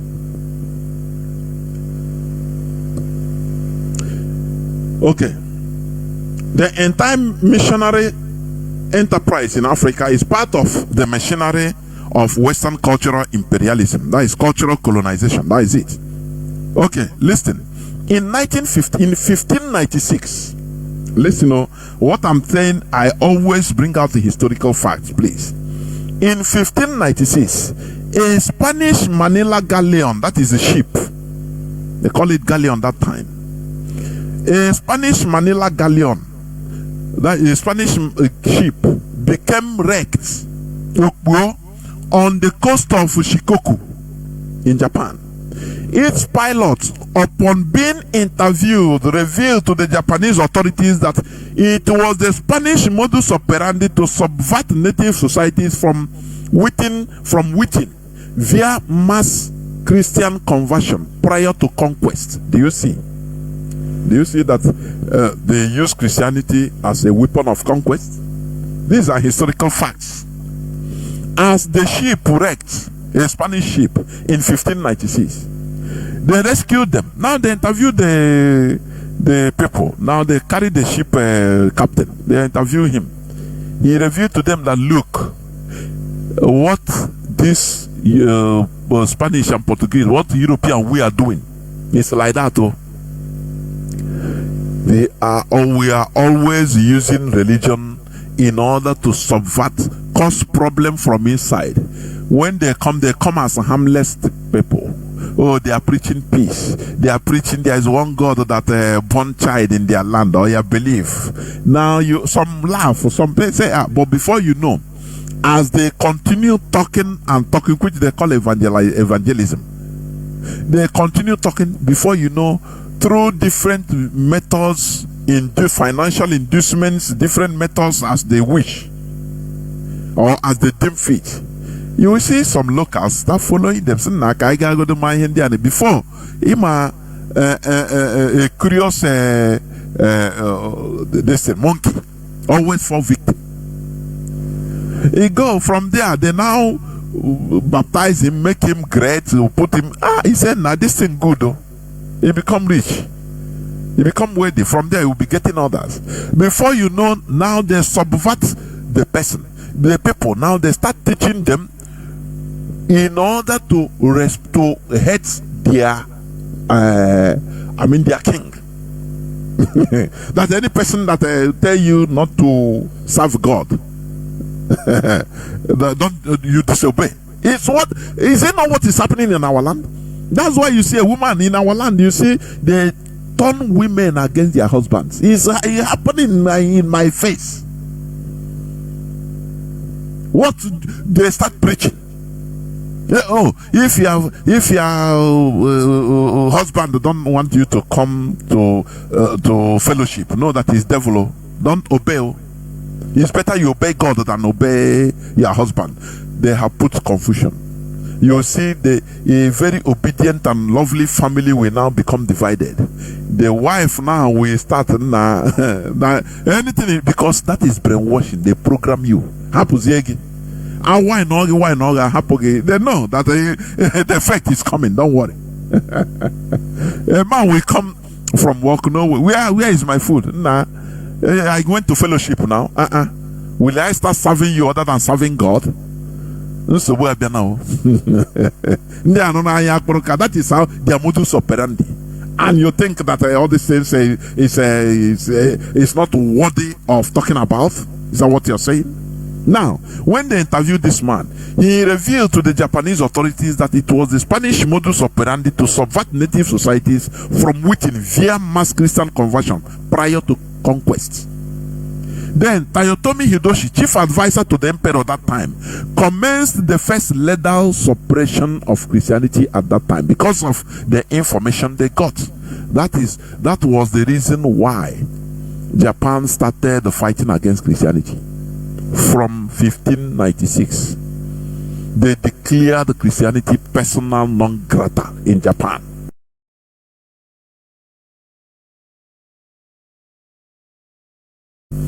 Any person they see, you want to cut your neck.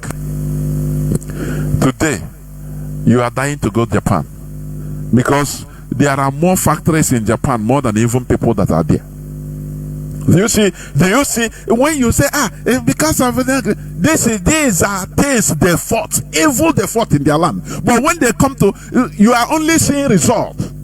You know, you are programmed to see results without understanding the process that led them to arrive where they are today. Japan. In Japan today, they have more factories than even the population. People that are listening to me from Japan, they will testify. That is reality. That is their secret. That is what they fought. They say, so these people want to turn our people against ourselves.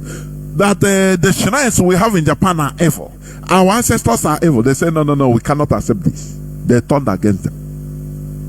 Do you see that?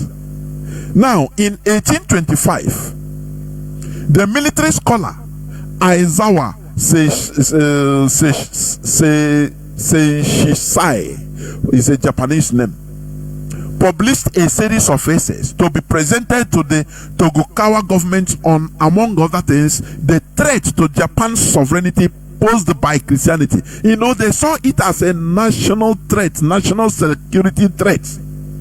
What you commonize, which is dealing with us today. Now, people where sabi, people that have a experience, that are no political view, they now look at this thing. They say, no, if we continue allowing this, people will start obeying Jesus more than obeying our emperor. Do you see? Is it not what is happening today? Don't you see some people? If this Biafra will talk against my Jesus, I quit. It's what Japanese saw. They say, no, these people will be obedient to their slave master more than being obedient to the government, so that we work and develop our government. They started repression, and they repressed Christianity for 250 years. And today you see the result now. You see it. It's a fact. You don't. Once you see something good, your eye behold it. You know. No person should tell you. Example is Japan. There are shrines everywhere in Japan. But today, if you have Japanese visa, you go and give testimony. But it's not it's a country. What they did to arrive there. If they tell you to do it, say no, we are bringing confusion. You cannot have your cake and have it. You cannot eat your cake and have it. You can never eat your cake and have it. You either eat your cake and be satisfied, and lose it. You no more, because you will be finished. You will finish.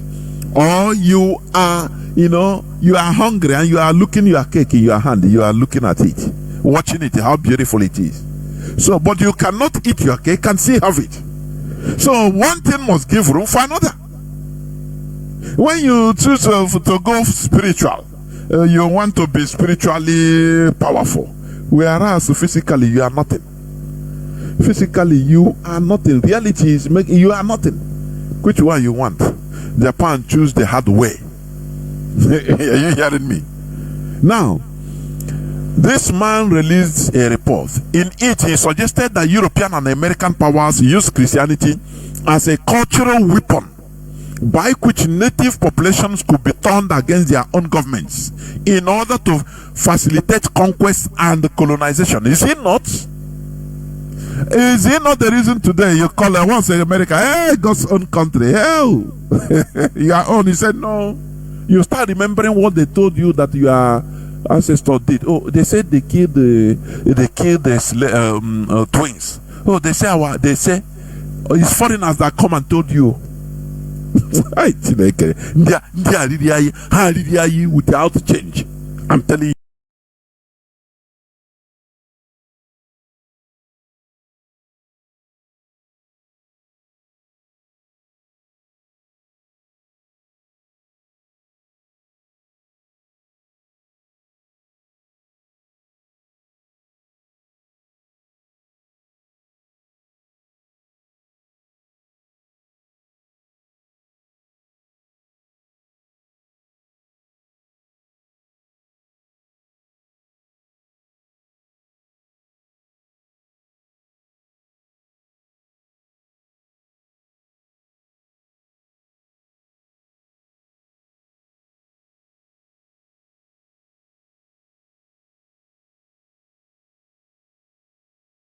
They made the visa very easy for as long as you're a pastor. You knock tie, say you evangelist. Hey, America open door now. Come. Many people, as you're hearing my voice, many, you know now, you know. They want to encourage you to follow that path because they know where that path leads, colonization of your brain and turning our land into a quagmire. Before you know, some people will come. No, it's Jesus that make me who I am today. As if there is there anything that you, as one particular religion, a Christian, that other non-Christians don't have? I don't know. Just tell me anything. The balance to weigh a people is how the people is doing, not one person, not one individual. For your information, Allah or the matter. The answer is no. We are not organized. That's why we are looking for liberation to restore our nation so that we become organized and focused for development. Without organization, there will be no development. There will be no talk for development itself. Are you hearing me? There will be no talk for development or advancement because there is no organization. Everything jaga. And as long as we are in Nigeria, there is nothing. Forget about development. You do anything or anytime they want, they come and hew it down. You start afresh. Okay. The text discussed directly the Toyotomi era encounters with the Jesuits and warned that the countries of Asia, particularly Japan and China, had become geographically and politically isolated as the last surviving nations maintaining polities not based on Abrahamic religion, because they are seeing what is happening in other places like the Philippines. Jesus, so before you know it, they become colonized. Before you know, because it is written that I will turn you into fishers of men. That is killers of men. That's why they use it once even now. They turn everybody, colonize you. That is there in the Bible, isn't it? I read it. So as a fish, you'll be removed from your natural habitat, from your culture. You hate your culture. You are dead already. That is it. That's why we glorify them and we feel inferior. Unless you become part of them now, you start attaching importance to your life. But otherwise, you say anything concerning hey, he's evil, he's evil, he's evil. Any backwardness you are experiencing, oh, it's from your village. It is psychological. It is what has been there because they remove you from your natural habitat. So anything they tell you, you take it because you are dead in their hand. That person doesn't act. Anything they tell you, you zombie, you take it. It's like that. Once your life is going well, your businesses are going well, you are working fine. No, your village is not them that do it. Can they do it? The evil people, evil village you come from. That is the way you are programmed. You start giving glory to the pastor and his Jesus, paying more. But once any small catastrophe comes, hey, they tell you so. It's your village, It's your village. Evil village you come from. Evil people. Where they have come. Do you see? They remove you from your natural habitats. And you become nude and vulnerable. Prone to manipulations. Now, in 1924, Mahatma Gandhi criticized the conversion activities of Christian missionaries across the world. What I'm reading is historical fact, please. Don't take my word for it, but it's history. Especially their role. Mahatma Gandhi criticized the conversion activities of Christian missionaries across the world in 1924. Especially their role in exploitative colonization, human genocide, and cultural genocide. According to Mahatma Gandhi, he said, this Christian evangelism, that is, call it proselytization. Let me call it evangelism. Is that this Christian evangelism will mean no peace in the world. Conversions are harmful to India. If I had the power and could legislate, I should certainly stop all evangelism. It pains me to have to say that the Christian missionaries as a body have actively supported a system which has impoverished, innovated and demoralized a people considered to be among the gentlest and most civilized on earth. That is the write-up of Mahatma Gandhi. Now, in the early 18th century, 90% of the southwestern coast of India, known as Goa, the then Portuguese India, that time it was called Portuguese India. As you have a francophone, you have a Portuguese phone in Africa. That is how they divided India. It was then controlled by the Portuguese. So they start teaching them their language as the lingua franca of that side of India. Do you see how Europeans act? They come, they divide. They separate everybody. Divide you into piecemeals. Is it not how the caliphate is doing? Oh, you are not Igbo. You are a Rivers man. Oh, you are Bayasan. Oh, you are not live this Igbo people. You are they know what they are doing. They are dividing you so that they will be swallowing us up piecemeal by piecemeal. Don't you know that? Okay. This Goa part of India, that time it was before the unification of India, before independence. That Goa was then Portuguese India. They were converted to Christianity. The Christian Portuguese imposed tax on the minority Hindu known as Zendi. The name of that tax, what they call it that time, is Zendi. Zendi. X-E-N-D-I. Zendi. Zendi was a discriminatory religious tax imposed on Goan Hindu minority by the colonial era Portuguese Christian government in Goa, Daman and Diu in 1704. It was similar to the discriminatory Jizya religious tax imposed on non-Muslims by Muslim rulers in the Islamic Caliphate. Do you see it? Do you see the reason why the reason why Europeans support the caliphates in subjugating us? Because they know that what Islam is doing now, they did it. It's what they did. So they understand them.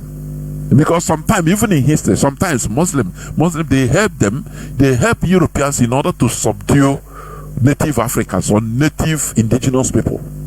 I'm telling you, it is a fact, it's a historical fact. And do not forget that Muslims in their calendar, they are still in the 15th century. Now, they are still in their 15th century Islamic calendar. So, they imagine the 15th century Gregorian calendar, by that time, the Europeans were doing worse than the Muslims today. So that is why, so let us help them. Because in future, in the next 200, 300, 400 years, so that they can absorb everywhere and homogenize everywhere in the zoo. Do you see how they are helping them? Because they know it's the road they passed as conquerors, as colonizers. Colonizers, they are like-minded people. That is history, is fact. I'm telling you. So now they impose when they converted the Indians, that's Portuguese India, Gao, they call the Portuguese India the Daman and the Diu. Now they started imposing tax on the Hindu minority there. They now become minority Hindu. They are natural. They use their people against them. The same tax any caliphate. As a Christian or a non-Muslim, if you are living there, you have to pay this tax. They call it Jizya. Jizya, Jizya, Jizya. In Islam. The Christians, they did it. All these things, they did it. Don't you see that? Okay. Also, in the late 19th century, King Mwanga II, Kabaka of the Kingdom of Bugunda, that is, this Bugunda is the ancient kingdom of the present day Uganda. He was in conflict with Christian missionaries due to fears of cultural and political subversion, with an eye to the ultimate conquest of Buganda by the British. Now, in 1886, he began a campaign of violence suppression of Christianity. What the Japanese did against Christianity, this man, as the king Mwanga II, Kabaka of the kingdom of Buganda, he saw it, the same vision of Japanese. He saw it. He saw these people, they are coming with their religion in order to pave way for colonization. So they started fighting. Do you see? For you to think that Africans didn't resist. No, they resisted. But do you know what happened? They use our brothers to fight us. That is listen to the history. In the late 19th century, King Mwanga II, Kabaka of Buganda, that is the ancient kingdom of present-day Uganda, was in conflict with Christian missionaries due to fears of cultural and political subversion, with an eye to the ultimate conquest of Buganda by the British. In 1886, he began a campaign of violent suppression of Christianity. The British quickly moved to dethrone him and supported an armed uprising by Christian converts and local Muslims. Do you see where Muslims are helping them? They use his half-brother, which they have converted. Do you see the danger of aligning with foreigners? Oh, I don't know. Do you see the danger? Which these people, they're smart thing, they'll come, they separate you, they corner you, they take one side, one part of you, preach to them, convert them, make them rich, and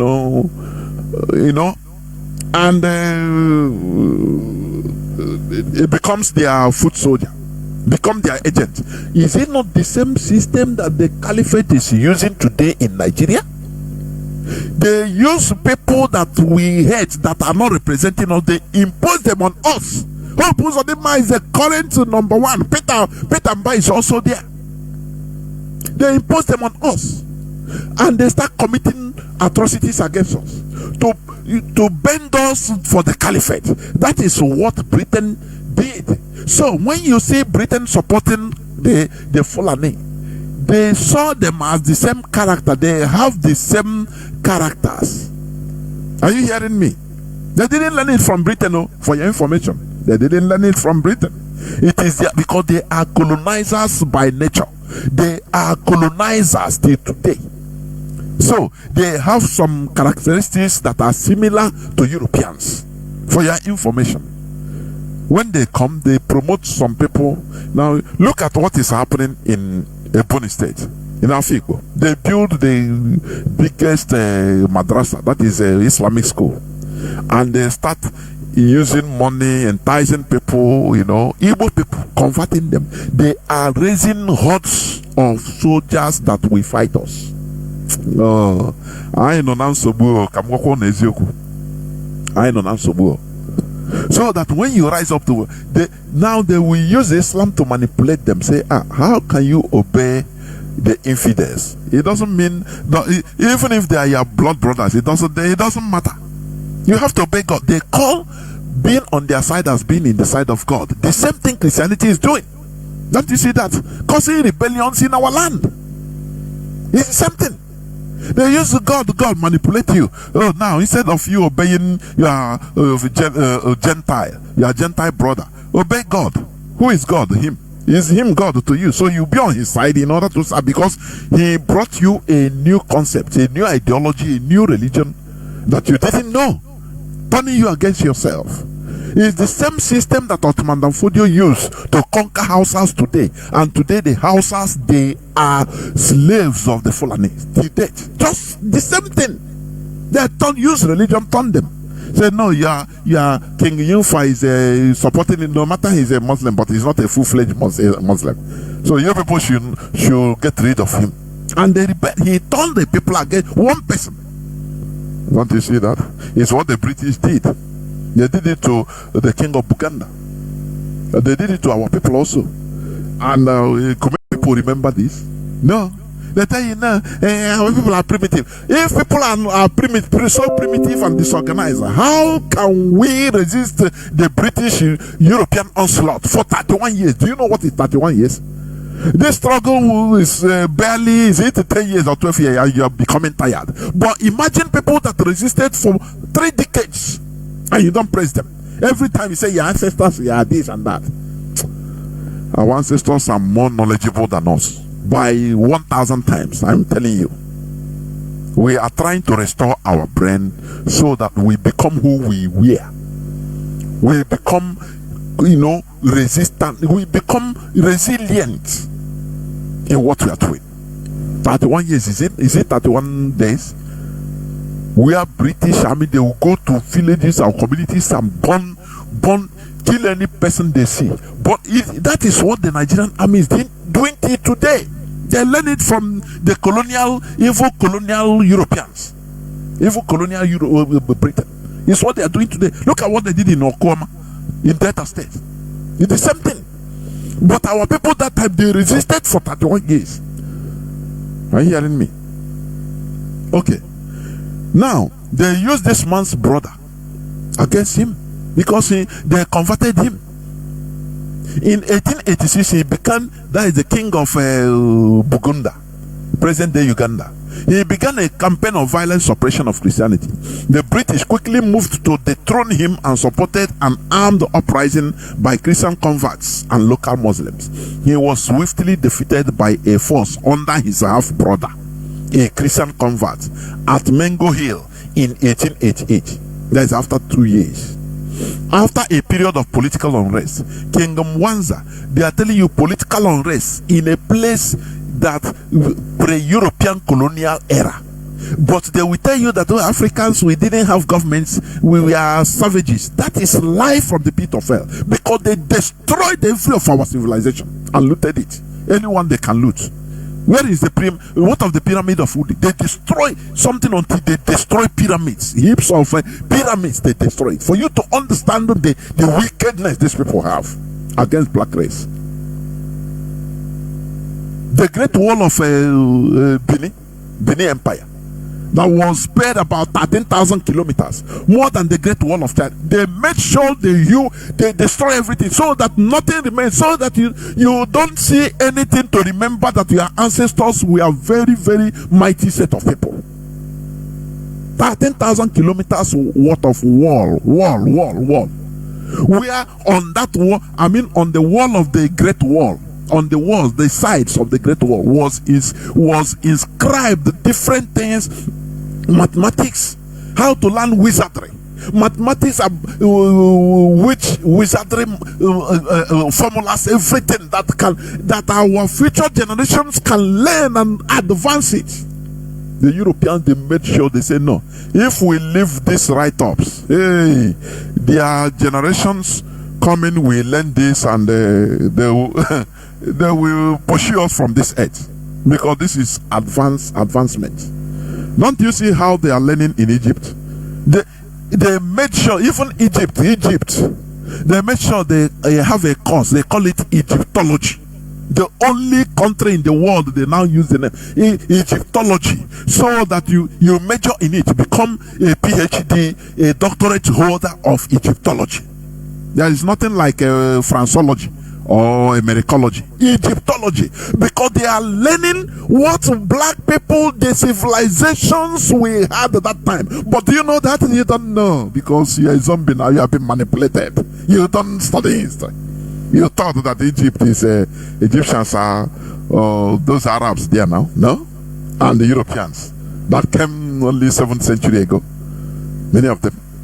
He thought that the people that they are studying all the advancement we had. The Kemet Empire, the black race that manifested in Egypt that time. That is what they are studying it in order, learning the secrets in order to advance today.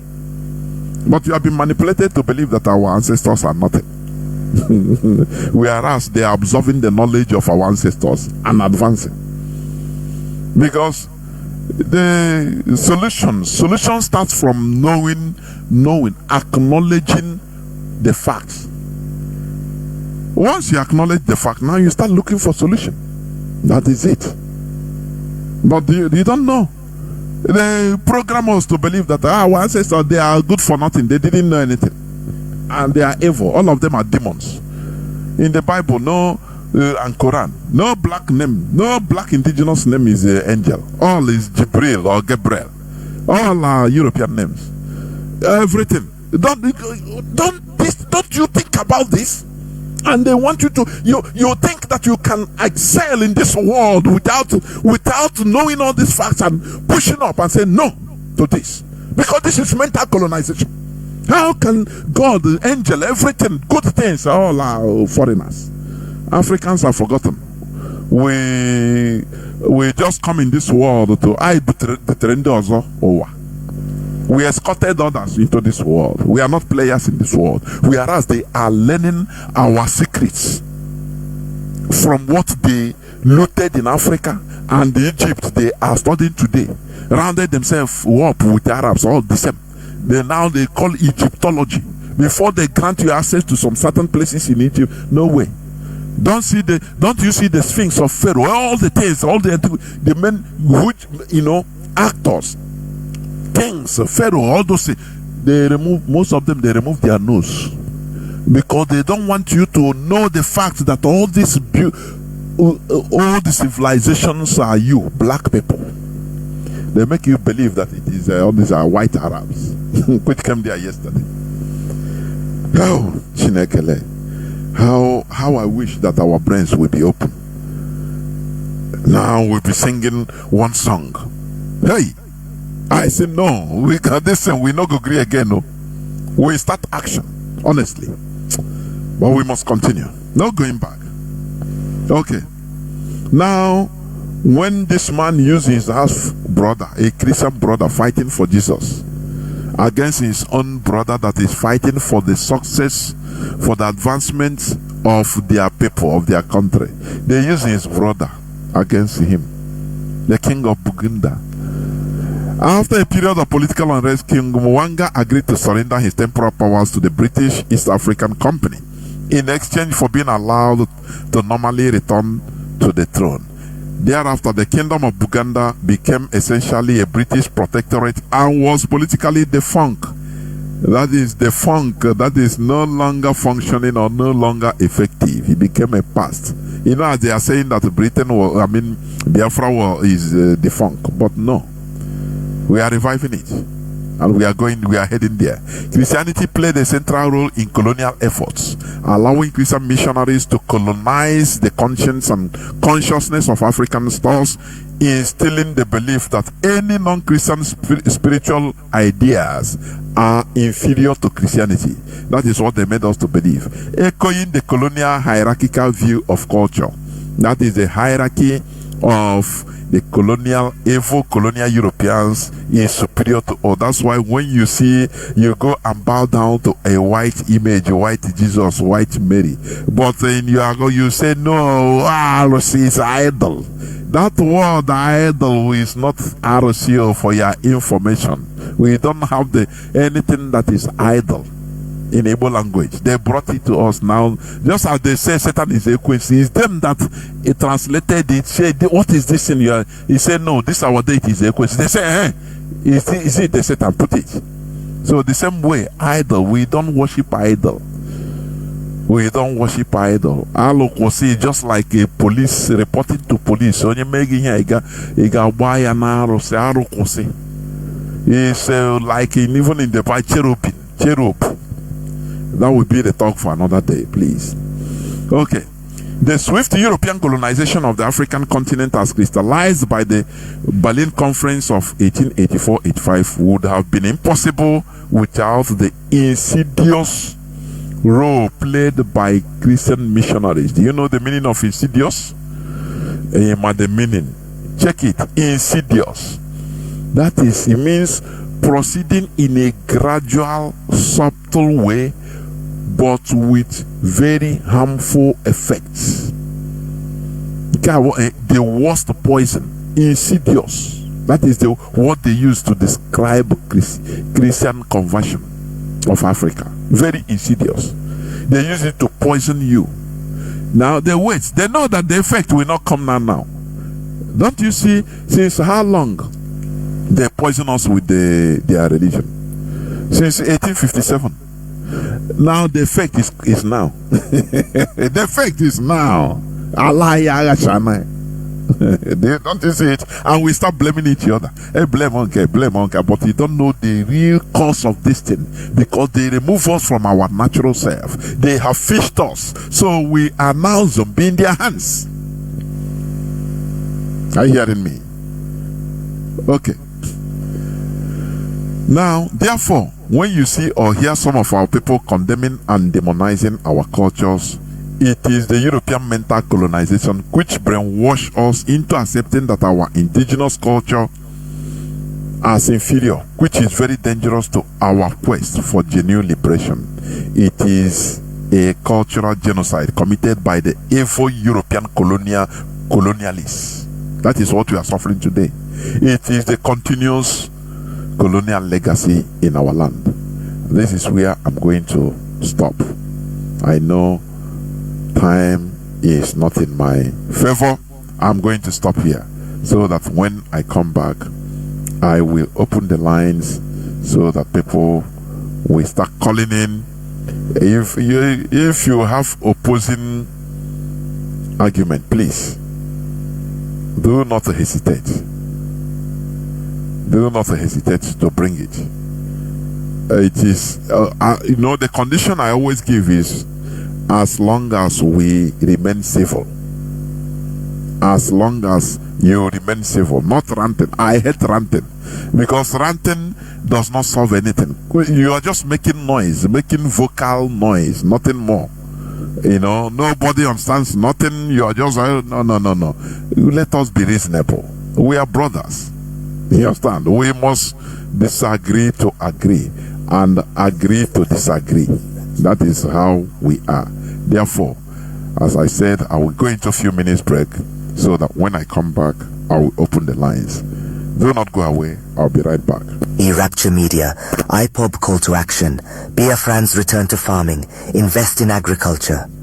Have you ever paused to question the importance of self-sufficiency in food production?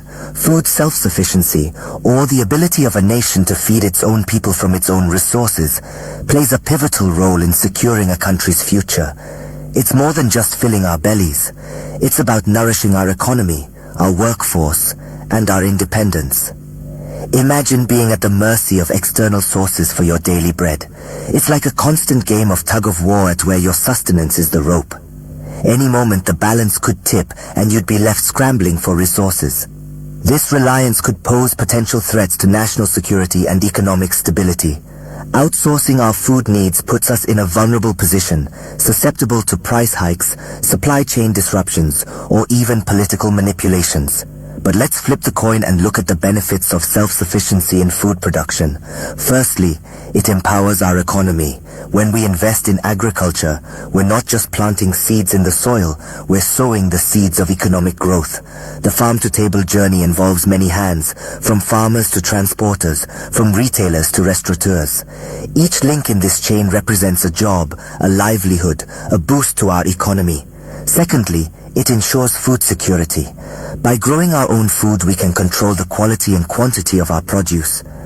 We're also less likely to experience food shortages, ensuring that no one in our community goes to bed hungry. Lastly, it promotes sustainability. Agriculture done right can be a tool for environmental conservation, preserving our land's fertility for future generations. So you see, self-sufficiency in food production is not just a matter of pride. It's a matter of survival, of economic prosperity, and of national security. Understanding the importance of food self-sufficiency sets the stage for our discussion on the call to action from IPOB. Recently, the indigenous people of Biafra, IPOB, called on Biafrans to return to farming and invest heavily in agriculture. This is not just a call to action, but a clarion call for survival and self-sufficiency. The world is on the brink of a food crisis, and Nigeria is no exception. Dark shadow over the land. But here's the thing. Biafrans are not destined to be victims, but victors. IPOB, led by the indomitable Mazi believes that Biafra has the means and the fertile lands to avert this impending danger. This call to action isn't hope, resilience, and self-reliance. And it's not just about farming. It's about creating an entire ecosystem that supports agriculture, from cash crops to animal husbandry.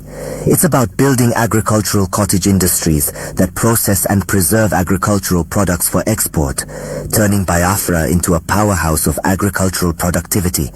So where do you come in? IPOB is appealing to all Biafrans philanthropists to support farmers in their communities. But this support doesn't only mean giving temporary food items. It means providing seedlings and other farming implements. It means encouraging and supporting farmers to go back to farming, to go back to the land that once provided for us all. And it's not just about the present, but about the future. IPOB is urging Biafrans to invest in agricultural research centers. Welcome back. This is Radio Biafra House of Service coming to you through Radio Biafra London. My name remains Mazi Jonathan Chinedu from Olu province of Biafra land, and we are here live and direct. Today is the 6th day of April 2024. Do not forget that we are calling for agricultural revolution in Biafra land. Stop giving people fish. Teach people how to fish. If you have the character of every December you bring one bag of rice to share to your community, one cup, they will eat it today, tomorrow they'll go hungry.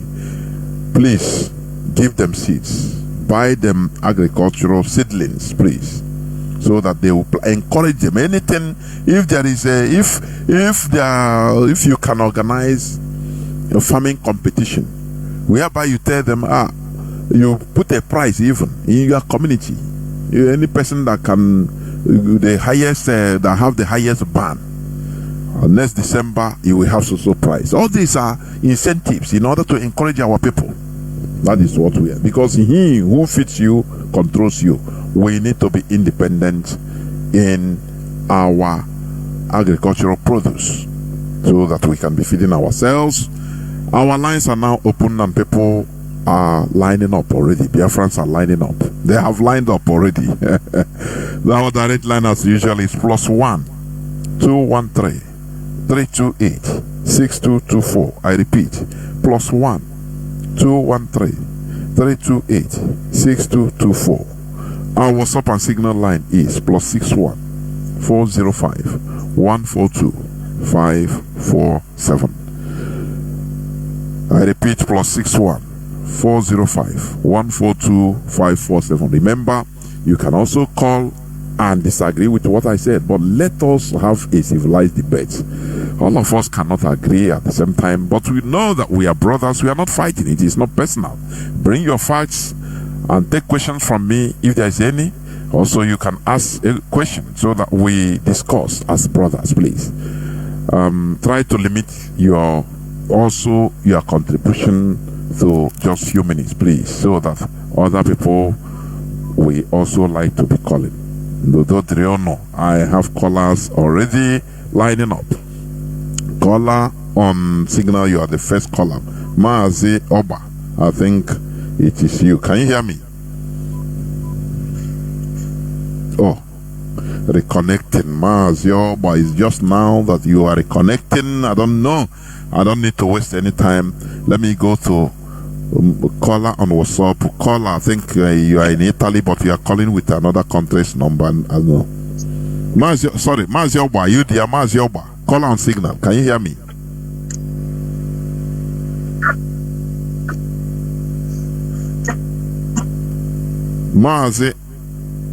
Mazi Celestine Oba, can you hear me, please? Okay, please go on. Just go on. Just hold on. Wait. Okay, thank you so much. My name is Mazi Celestine. I am coming direct from the blessed land of Biafra, Akwa Ibom, precisely. Professor Jolas, let me salute the HNN bodies of this very movement. The doors are wise because they are doing a great work. More so you, Professor Jonas, continue this good work that you are doing. Chukwuabiama, we bless you. Let me straightly go by saying that human advancement is a function of nature. When we talk about this nature, we cannot remove nature from our values. And there I'm talking about human value system, which is a natural phenomenon that God has endowed on us. And when we begin to look at a whole lot of things that are happening to us that cycled around the corridor of religion, we will understand that this has done more harm than good to us as a people. The reason is because this has gone to destroy a lot of our organic values. Because like I always say, nobody becomes great by mimicking or by copying. You have to be yourself, because I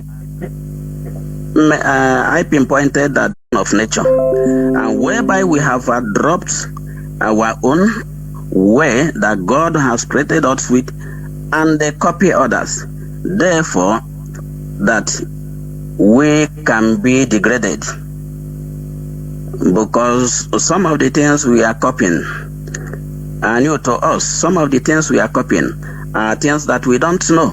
Some of the things we are copying could be something that is harmful to us. So you don't consume most of the things that you don't produce. When you begin to consume a lot of things that you don't produce, then Professor Jonathan, I will say that it becomes a harmful object to the body.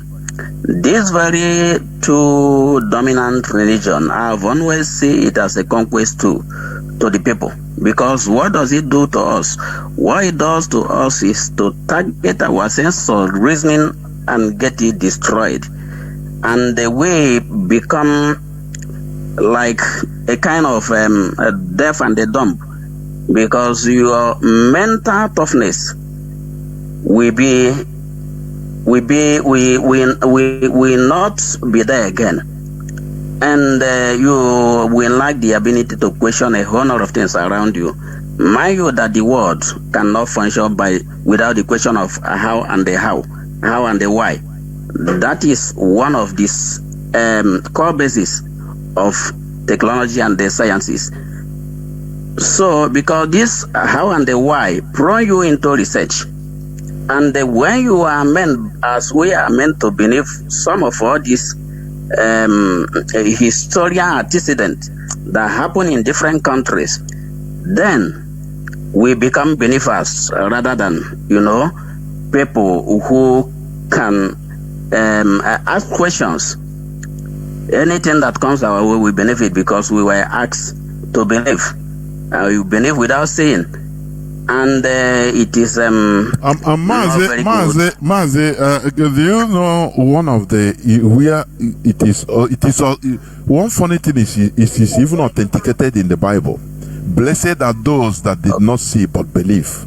Mazi, that is what we this is why I call this a Freemasonry puzzle. And people, some people they use a sentiment to cool down and think. How can they tell you, no, don't know, just believe and you are blessed? Because Thomas that had let's go by that story. Thomas that has God said, let me see, and you said no, you don't want to see, you just believe. Is it not what is killing us today? Anything they tell you, you believe. Miracle, you believe. Those are the things. Mazi, go on, please. Go on. Exactly, Professor Jonas. Those are the things, and those are what we are talking about. There is no any nation that can grow or make any meaningful development on the basis of what we are subjected to. And we understand now that these are our problem. It is incumbent on us that are living to begin to correct some of these anomalies that subject us into this perpetual slavery. Mazi, do you know, can you remember that the first Bible that makes its way to the shore of Africa was written by a slave master, King David, a British king, a slave master? Mazi, can you imagine that? How can somebody who traded on us be the one to send us a book that will savage us? King James, yes. Yes. So it was the first Bible that makes its way to the shore of Africa. This is an evil man that we knew what our people suffered during the time of slavery. How can that be? Why would we not begin to question some of all these things? Mazi, the only thing that makes you human is your ability to reason. And when you cannot reason, you are as good as just being a walking corpse. Dead bodies everywhere. Professor Jonas, I am grateful to this noble movement of IPOB because this has brought us in from the total twilight into this glorious doom that we are seeing today. Thank you so much, Mazi. Let me give space for some other of my... Mazi, Biafran child, please. Go on, please. Unmute yourself. Mazi, can you hear me? The whole world. Mazi Jonathan. Mazi Jonathan, good evening from here. Mazi Jonathan, like you said, I'm not going to waste much of time. Like you said, I will also use my minutes. Mazi Jonathan, you know what is constant in life is change. As we are growing, we are also making changes. And I want to use this medium to talk to our people. When we are talking about religion, we hate nobody. Of course, we know what they did to us for us to accept this religion. But we are not going to use the same pattern because these people are our brothers. When they came to our land, we are not brothers. That is why they maltreated us the way they did. But in our case, we are not going to do the same. We are going to begin to teach our people till the message will sink into them and they will understand what we are talking about. So we are assuring them that we are not going to use the pattern that these people came with. We are going to keep on teaching our people. Mazi, I want to also go on the siblings. You talk about them, I will go Hanani. And today, their eyes have opened. They are now calling people to come and help them. Mazi, we are not going there. We are not going to help anybody. They are going to carry their cross. When Mazi Shina Sanworu, we are shouting on radio every single day, let us unite. Kaibwa putandi anaka ndi jimazi na kaibwa putafia from their hand. They are there. You know what they were in their mind. What we are having in mind for Biafran restoration, they are not having the same thing. They are there only to talk about money. They are talking about money. But I want to tell them that they should carry their cross. We are not here to help anybody. Since they have chased the people that secured the charge of Mazi Nnamdi Kanu, they should go and begin to beg those people. If they come back, we come back. If they don't come back, we will never come back with them. Let them go and free Mazi Nnamdi Kanu. But the reason why we are shouting on top of our voice for people to know should be in case when something will happen. The same thing that happened in Kenya, that they are laying the allegation on the leadership to the extent that they were counting me also that I'm one of those that sold Mazi Nnamdi Kanu. So now they should go and carry the cross by themselves. But one thing I want to base on this religion, because some of our people, they know what we are passing through. They know what these people did to us. Some of them know or knew about this, but they will be telling you we are causing division. Mazi, do you know that it's only Bible? Of course you know about this, but we will keep on telling our people this. Our people should know that it's only Bible they translated to our language. Or in African, when you are talking about the whole Africans, it's only Bible they translated. When you are talking about physics, chemistry, biology, they did not translate anything to our language or our dialect. But when you come in Germany that I'm living today, When you go to Belgium, when you go to France, all of them have these books in their own language so that they will study it and understand. But when you are telling our people, they will tell you, don't go there. These people bring a civilization to our people, and I keep on asking them, can you tell me any civilization that these people brought to us? Can they show me anyone? Even though when you are talking about our land Biafra today, let's talk about our land Biafra. Don't be telling me what is happening in Nigeria. I am not from Nigeria. I'm talking about Biafra land. Even though the people that are helping those people that brought this Christianity to us, or those people that brought the Christianity to us, those that they are helping today is the Fulanis. But when you tell our people, they will tell you, no, you are causing confusion. Mazi Jonathan, like I said, I don't want to waste time here. I want to tell our brethren, our brothers and sisters, that we are not coming in the same form that these people came with. We are here to preach to our people, to accept the truth, to begin to practice it, to let people know that they have massacred our people for us to believe in this Christianity, but we are not going to do the same thing. We are going to take it easy on our people because we are brothers and sisters. Mazi Jonathan, thank you very much. There were Mazi, dear franchise, you're one of us. We must continue. We are brothers. We are just talking. We are teaching, opening the eye.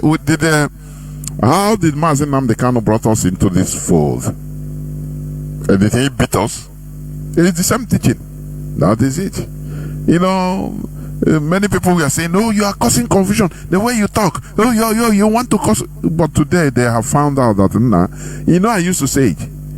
What justifies what we are doing is just what this man is saying is true too. It doesn't matter the tone. That is our satisfaction and nothing more. You go up, you go down, you find out that you finish. Caller on WhatsApp, welcome to the program. Can you hear me? Caller on WhatsApp, please go on. Hello, Mazi Jonathan. You don't drag Mazi. Good evening from here. There were. My name was Marcel Okeke, formerly, but suddenly changed to Okeke Chigozia. This is the first moment of decolonization. I resisted these people. So, Mazi, like you said that I was using Moroccan line to call from Italy. Yes. Mazi, I made that dangerous movement, which you said no. Last 7 months, I called this number in Morocco. But this one should be an argument of another day. So, Mazi, I want.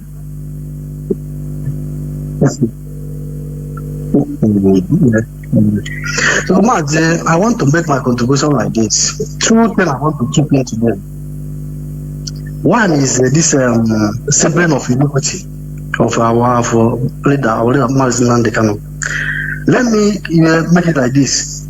Soludo in 2017 or 18, thereabout, said that Nnamdi Kanu may end up as a hero or a history. And this thing may come in accomplishment due to the help of his siblings of iniquity, who want to destroy his good work through lying, criminality, cheating, hatred, and envy. I don't know how to classify this type of men. These people are evil. But we must continue. This agitation I was here in 2000. I was in Europe in 2014 to 2019. I had problem. Then I have to go back, and I didn't come back. Then I attended the first Free Mazi Nnamdi Kanu protest in Belgium 2015. From France to Belgium without document. I take this risk. I know that it's nothing, but I took this risk. This struggle, nobody, not even Kanu family can destroy this struggle. They never born them well. IPOB remains strong and they can never be shaken. IPOB is the one Mazi Nnamdi Kanu is being feared, nothing else, nothing like Kanu family. So Mazi, let me stop here now. Let me now make contribution on this just issue. You see, I always tell our people, the so-called Christians, that look, before we were handed over to Nigeria, British was first of all Christianized us. Christianization was the first before they handed us to Nigeria. Easily, after they finished that Christianization, To hand us to Nigeria is nothing to them. So that is why from Christianization to colonization to Nigerianization, we become who we don't know. That is why we are like scattered. We are like but cannot hold nothing because we are destroyed. Our roots were destroyed. But thank God that we are coming back. If he can, the so-called pastors and the reverend fathers, they cannot debate you. If you ask them a question, they will rather run away or they bring argument that will chase you, or they will tell you that they don't have time. You understand?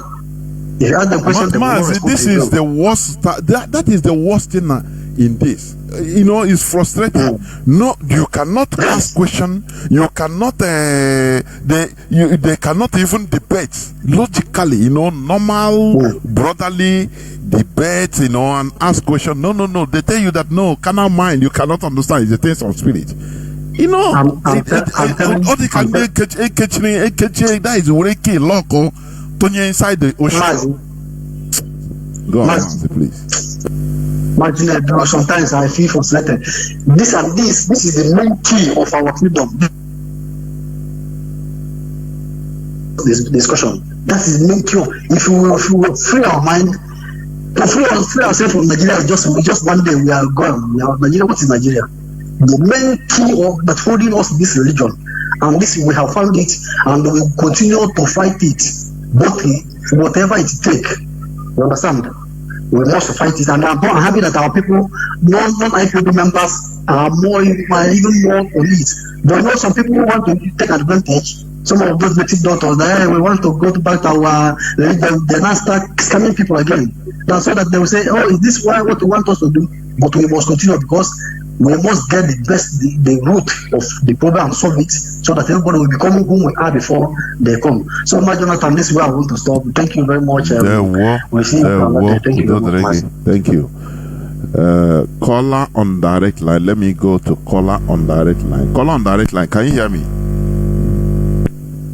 Yeah, Mazi, Jonathan. Good evening, sir. One and okay, Mazi Amechi. From Canada now. Thank you so much because I listened to our brother calling from the coastal region of Akwa Ibom, and for his sake and others, we've been using English because we Biafrans are big. Mazi, you don't know the effect of what you are doing. The effect I mean is positive effect. This message is going far and near. The message that you are preaching is going far and near. But before I come to that, I want to touch the first thing that you started the program with. The siblings of iniquities, they are crying out. They are shouting. I listened to the voice of Jimato. I heard about the open letter they wrote to the government. They are running back to politicians. I listened to one voice, and you played the clip, someone that said that his siblings should talk to him to renounce secession. All they are trying to do is to break Nnamdi Kanu. When I was listening to Methuselah, there's something he discussed in a kind of in scientific language of breaking point. What they want is to break Nnamdi Kanu. And once this thing happens, if Nnamdi Kanu make mistake of succumbing, the same Nnamdi Kanu told us that once he said no more case here, the next person behind him should cut him off. That is what they want to do, to clash all of us. The same way, the same message you are preaching today, like divide and conquer. They want to break him and poke him against us, and we'll be fighting him. So, what I'm trying to say here is, since the siblings are crying, I listen to Biafran child. I agree with him, but I'm pleading. Let the leadership step in. Because it's better we save our leader than we watch his brothers to lead him into oblivion because of their mistakes. Mazi, let me come to today's topic. Mazi, this message you are passing is going very far and viral. Because which means if you wake some people up, they will wake others up. As you are waking people up, the way Nnamdi Kanu woke us up, as you are preaching every day, every week, and waking people up, they are also waking others up. Mazi, if you calm down and see what is happening on social media today, you will know that the effect of what you are doing is going very far. Today's topic is thought-provoking. Now, if you see the works of Matthias Ezeaku, the works of Chukwuemeka Igbo Uniting Igbo. Now, Matthias is a student of Biafra. He has woken others up. If you look at it, you will see that so many people are fighting Christianity. It's not just we, the IPOB. So many people are fighting Christianity. The effect of it is today. If you look at Ebukobi versus Catholic, he's now openly fighting Catholic, calling that some priests are not called and all that. All those are garbage. And the priest wrote him, and he's using it. They are fighting themselves. Ebukobi is using police and lawyer to fight content creators.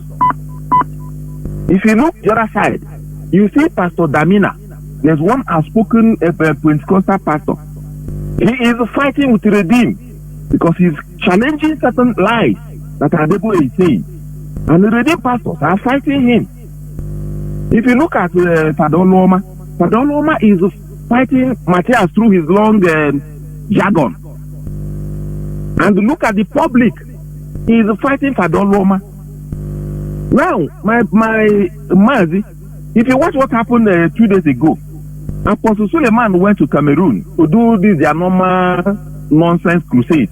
It's like Matthias has been able to drive them from conducting fake miracles. While he was doing that in Boya, Cameroon, a woman slumped on that crusade ground. And after trying to revive her, the thing didn't work. His miracle didn't work. The man disappeared instantly. The man shut down the crusade and ran away. Why did he run? I guess he was running because he doesn't know how Cameroonian government operates. He doesn't know whether they will come and arrest him. If that thing had happened in Nigeria, he won't go anywhere. Police will protect him. Mazi, Christianity has brought a lot of division in our land. Before I end, I will ask you one question. I will ask a question, please. Mazi, in the Bible has a lot of coded things. A lot of coded things that it is now that my brain is beginning to ask questions. Mazi, in Revelation, they wrote 666, mark of the beast. They were referring to us. You said that so many times. These fishers of men that you repeatedly said, that is a coded message. They also say, blessed are those who believe but they didn't see anything. Coded. Blessed are the poor, for they shall inherit the kingdom of heaven. So they want us to be poor. When I was in secondary school, there's one short form of New Testament, Gideon. Very pocket-sized Bible. Only New Testament. They were sharing all that in free, Mazi. Free of charge. Of course, I had it. Yes. New Testament is where they manipulated all the things. Why were they not sharing Old Testament? They were sharing New Testament. Brainwashing us as kids. Mazi, honestly, he could be too much. But I will end this with one question. Fishers of men means killers of men. When they came with their religion, they removed us from our natural habitat, disconnected us from our ancestors, removed us from our roots. That is the task IPOB is doing today. Mazi, my question is, remember, if a mother is winning a child, if you are breastfeeding a child, during weaning period, you prepare feeding bottle. You prepare like milk in feeding bottle. As you are removing the child from breast milk, you are introducing the child with feeding bottle so that the child will not feel it so much. My question is it possible? Or my question is, what can we be telling our people to hold on to? Because I followed Mazi Methuselah today, and I think somebody made that comment. If we disconnect our people from worshiping Christianity, they will be like fish thrown out of river. What are we going to tell them to hold on to? Methuselah made an example of Matthias. Matthias had a gathering in Umpo where he is using that platform. It looks like a church, but he's using it to counter the lies of the church and tell people how to go back to their roots. What can we be telling people to hold on to? Because if you remove them from their natural habitat, it will be difficult for them to just stay alone without worshiping anything. Mazi, that is my own contribution and question. I will say something. I will say something just a few seconds. We are trying to cultivate the awakening in the mindset of our people. There are some people you might be, you go to church, we are not telling you don't go to church, but go with your brain. That is the thing. Just start seeing it as is a social gathering where you can go. Don't you go to club? Don't you go to meetings? It's the same thing. You go to as a social gathering where you see people, interact with people, and make friends or keep your friends, if that's the case. Moreover, what we are doing here is to make you understand that Biafra first. Biafra is our religion. That is it. Biafra is our religion. What is happening to us? It will make us cherish Biafra when it comes to be patriotic. When you see people that are patriotic to their countries, they used to teach them what their ancestors suffered. Are you hearing me? What they saw hell, so they cannot afford to continue to start messing up with the country. That is where you see people being highly patriotic. So Biafra remains our number one religion, so that every other thing becomes secondary. Oh, caller on direct line, please. Callers waiting, please hold on. I'll come to you. Caller on direct line, Mazi, can you hear me? Please go on. Uncle, good evening, sir. Uncle, can you hear me? Yes, the whole world is hearing you. Go on. Okay. Mazi Namdekano, my only heavenly Father, that is who you are. I love you. Okay. Nothing will happen to you. But the unfortunate part of it is that if anything happens to you, I and the enemies will still regret, because you are the only Messiah to redeem even those who are fighting against you. But you will not die. Okay? Sir, I want to say something quickly, because to some we have been regurgitating. Fine, no problem. But this is an address. I appreciate them so much, in quotes. And also, personally, my gratitude to them, the ESN. I am saying so much thank you to you people who have relieved yourself of so much pleasure and have hung out there in the forest, beyond the forest, to make sure that there is another life, given to us. Elohim will bless you people. Now, looking at all you have said today, I am so enticed, because each time you mount on this pulpit, you create this spirit in us that we may wake up from our slumber. That the only thing is this: are the rightful persons ready to wake up? But it is left for them to answer. But personally, I want to talk to my revered ESN. Please, I watched a film called, I think, Rules of Engagement. That's an American film by Samuel Jackson. Please, I want you guys to listen to me, okay? Sometimes you may not understand why all these things are happening. Some people will come and trigger up some sort of mantra, like a catalyst among you guys, to cause confusion among you guys. Please, you are the only last resort. You and the Director of States are the only last resort we have. You see how some people who are practicing sleeper cells have created themselves out of the real lawyers that we have defending this situation, and they're not going, maybe because of pressure around them or whatsoever, but that's not realistic to do what they're doing at this moment that will be the most. So I am only pleading on you guys, please.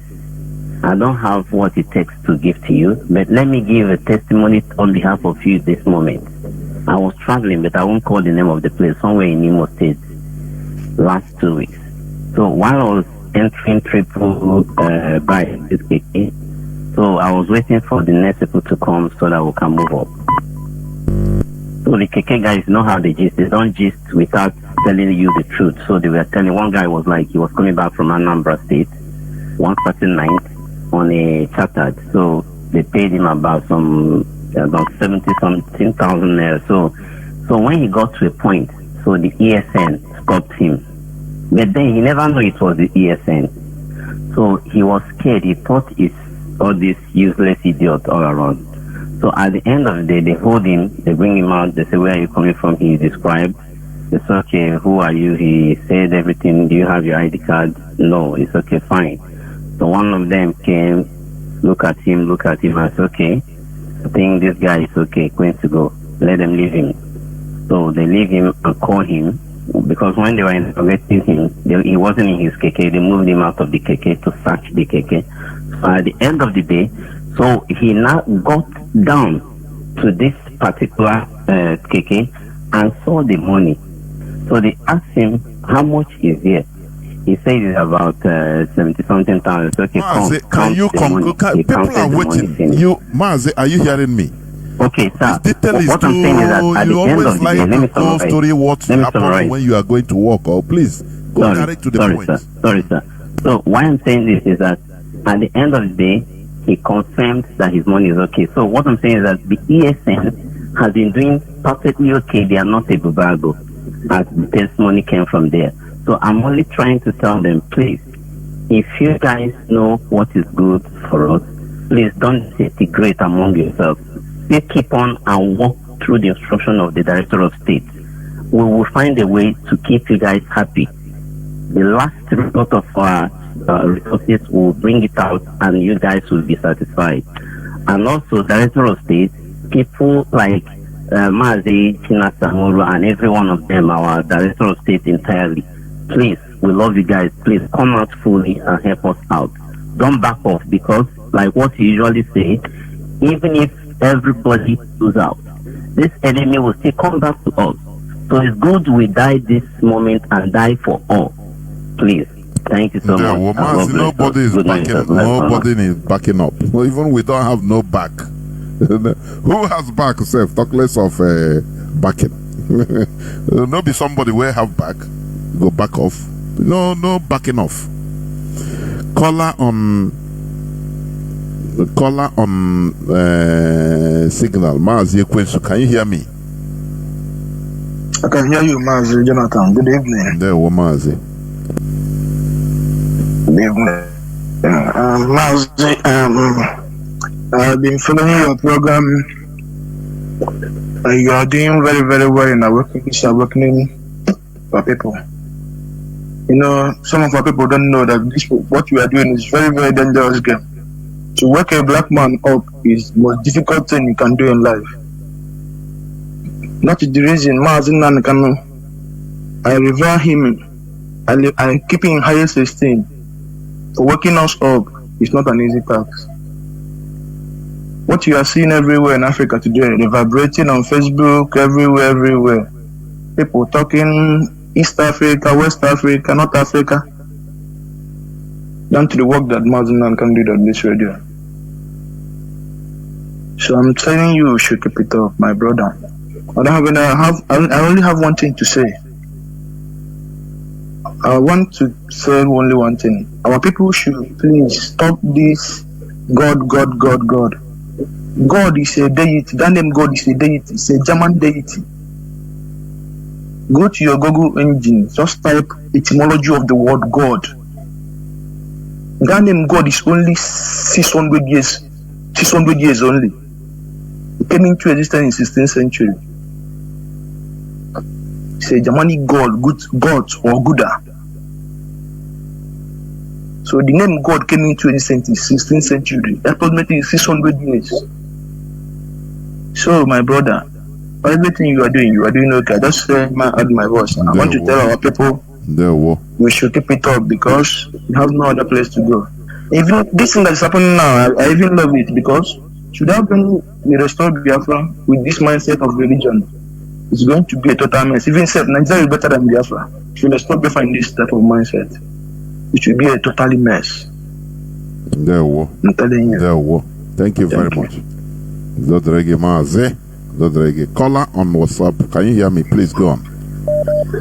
Yeah, hello, Mazi Jonathan, good evening. Yeah, well, Mazi. Thank you for a good work, Mazi. I remember what you are from my location. Mazi, let me begin with okay, like you said like you link Fulani with European colonizers as the people that have the same mentality. Yes, and that mentality they have is criminal. Fulani and the West, they are criminals. That mentality they have together, that's their common mentality, criminality.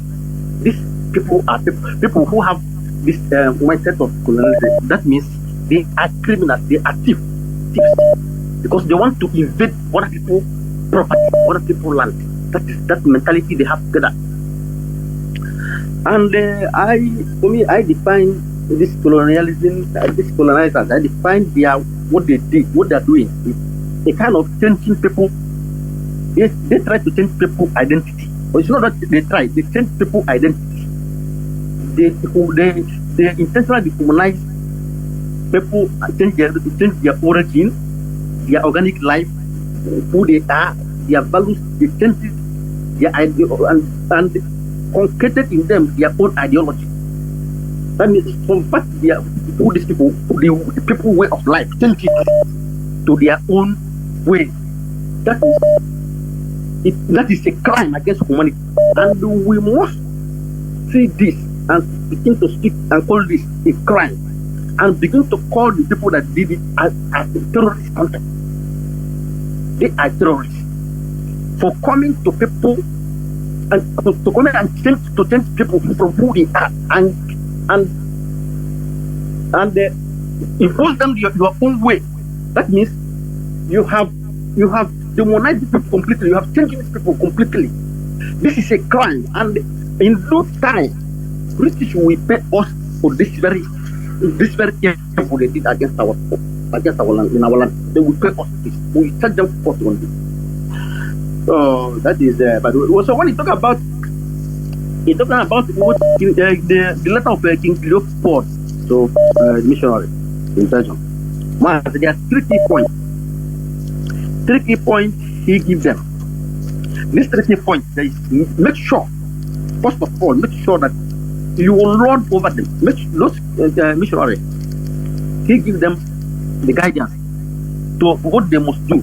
They must make sure that they make African people to feel inferior before their eyes, and make them so that African people will see them as their Lord, as their God, as their protector, as their everything. That's number one, to make them to feel inferior to white, to Africa to feel inferior to white. That's number 1 point. Number 2 point is for them to love poverty, to embrace poverty, telling them that the rich people will not go to heaven, to make them to be happy being poor. You see, this is the work of missionaries. This is what they are saying in the church here, even in church here, telling people that the face of the world is of nothing. You have a good house in heaven. So people will be happy being poor. Number 3 key point is make them to hate everything about yourself. Hate who you are. Hate your ancestors. Make them to hate their ancestors. Hate their land. Hate their color. Hate everything, their history, who they are. This is dangerous 3 key point that they used to make change. They used to change our mind and make us to believe in what we don't know about. And there is this new video that's going on now. Now Putin that have unveiled the status of Jesus Christ newly. About I think last week, Putin. This picture, he unveiled new picture of Jesus Christ as a black man. This is the latest one now. Now, this is from the archive of Russia. Putin just unveiled that status. Both Jesus Christ, both Moses, what King David is Solomon is all they are black people. He has unveiled it now. And it is on social media. People have let us the information, although it's your view anyway, but we talk something that is factual here. It's not any person can do anything, say it's Putin, please. Let us not social media. No, I know what you are. I saw it, but that is not a factual. Please. No. Maz, there's one. He himself. He opened. Maz, I don't know. Please make just go on. Let us not start arguing on something that is not too much important. Please, go on, please. Okay. You know what I'm. Okay. Let me leave that one. But it will be good for people to understand what is happening, so that when you begin to seeing the white people, because what they did for us to deprive us who we are, they don't want us to know who we are, so that we will be less. We don't know our value. That we are the everything in this world. But now we become so servant to them. That's the plan of changing all those history and making it as if they are the originators of things, which is lie from pit of hell, like we always say. So this is what let me just contribute for the there were Mazi. Thank you very much. We must continue. I have a caller. I think whether you're still there, Mazi, on direct line. Can you hear me, caller? Let me see whether you're still there. Yes. Call on direct line. Mazi, please go on. Yeah, thank you, Mazi Chinedu, taking my call.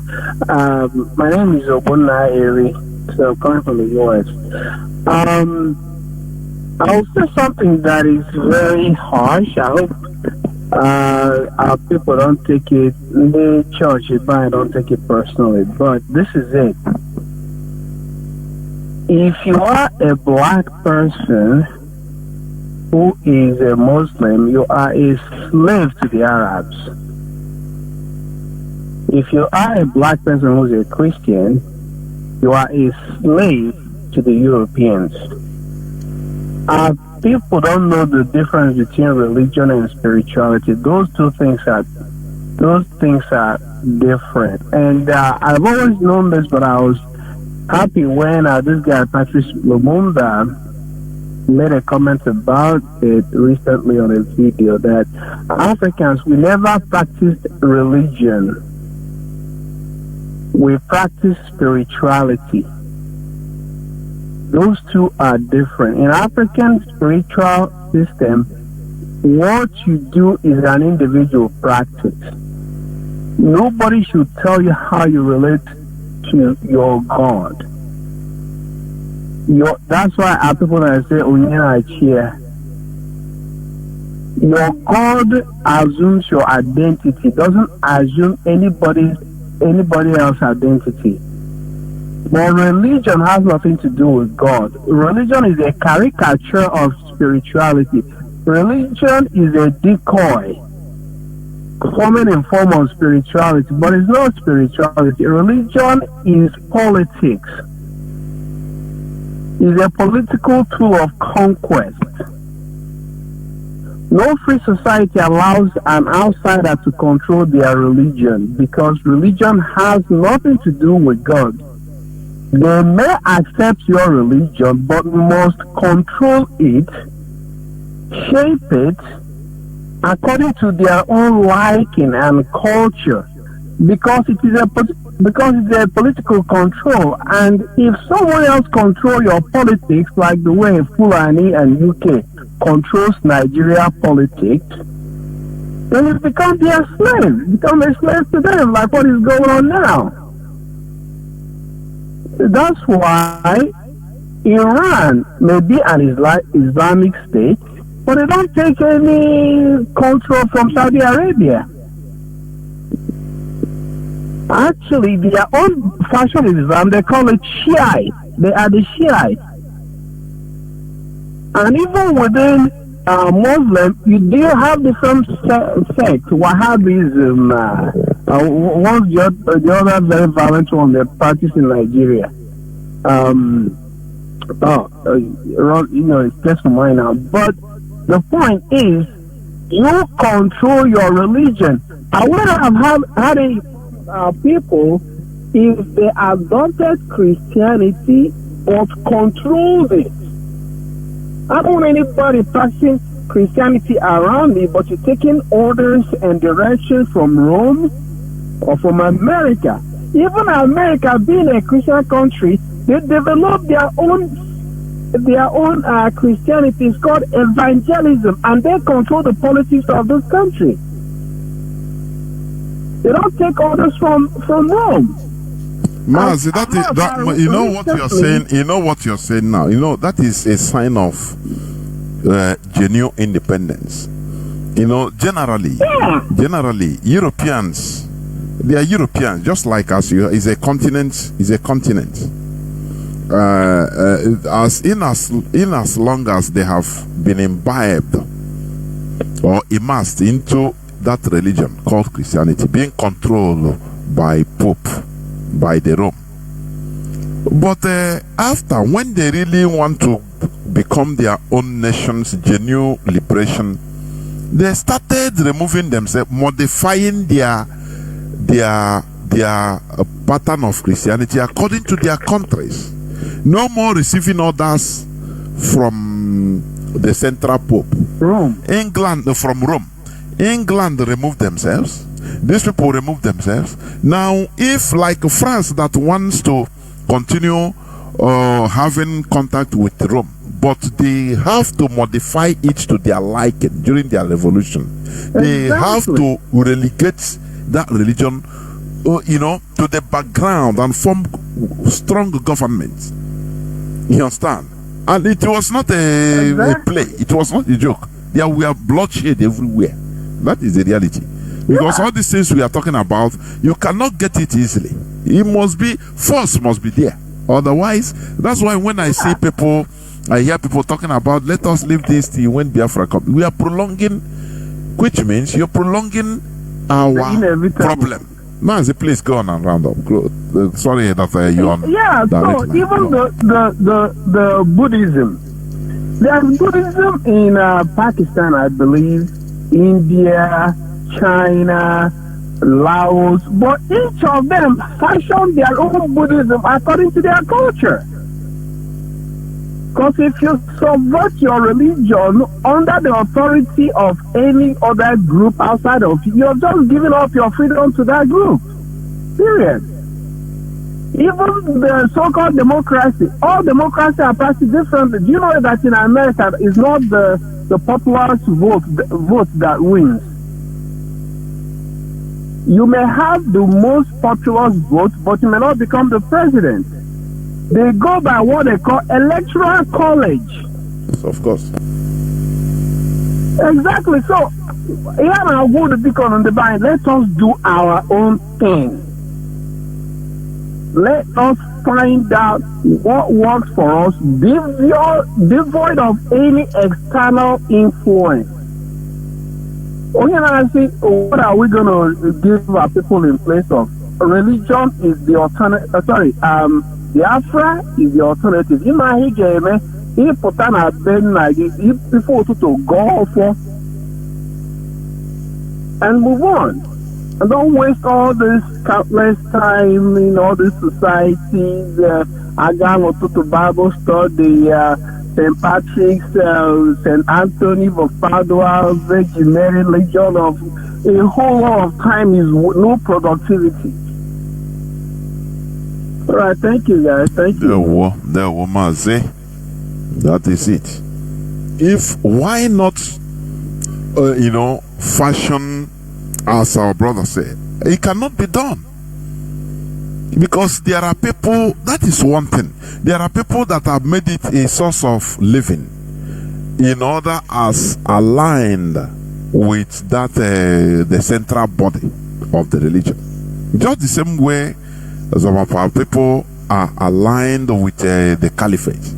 Now they believe that structuring our own thing, it will spoil their market. Very bad mentality. Caller on signal. You be the last caller. Mazi Kema Michael. Udodrege. Welcome to the program. Hello, Mazi Professor Yona. There were Mazi. Good evening, sir. Welcome to the program. Thank you very much. Though I came in late, so I had to rush to follow up. And the little I was able to follow up was very interesting. That I had to pray for my own contribution to the aid. And Chuko Kike, being so merciful, gave me this opportunity. So I'm so grateful. Well, first of all, before I go to the topic of your submission today, I want to say something, and that has to do with this. There is this general saying that people do argue or debate that why didn't the same way the West were developing, why didn't our progenitors also develop? So, but there is this question I have been asking, and I wish if you, even though you or any of them can answer.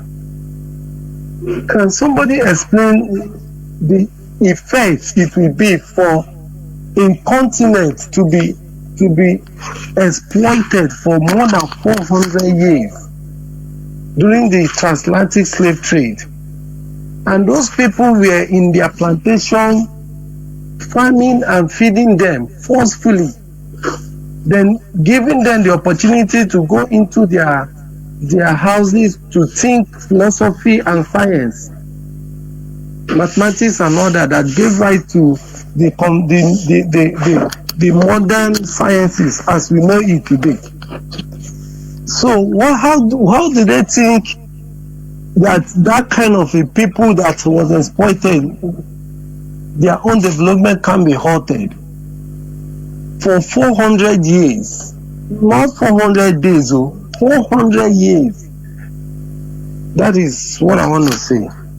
Now, there is something we're talking about, this Indian freedom fighter, Mahatma Gandhi. I think that's his name. Yes, Mahatma Gandhi. Yes, thank you.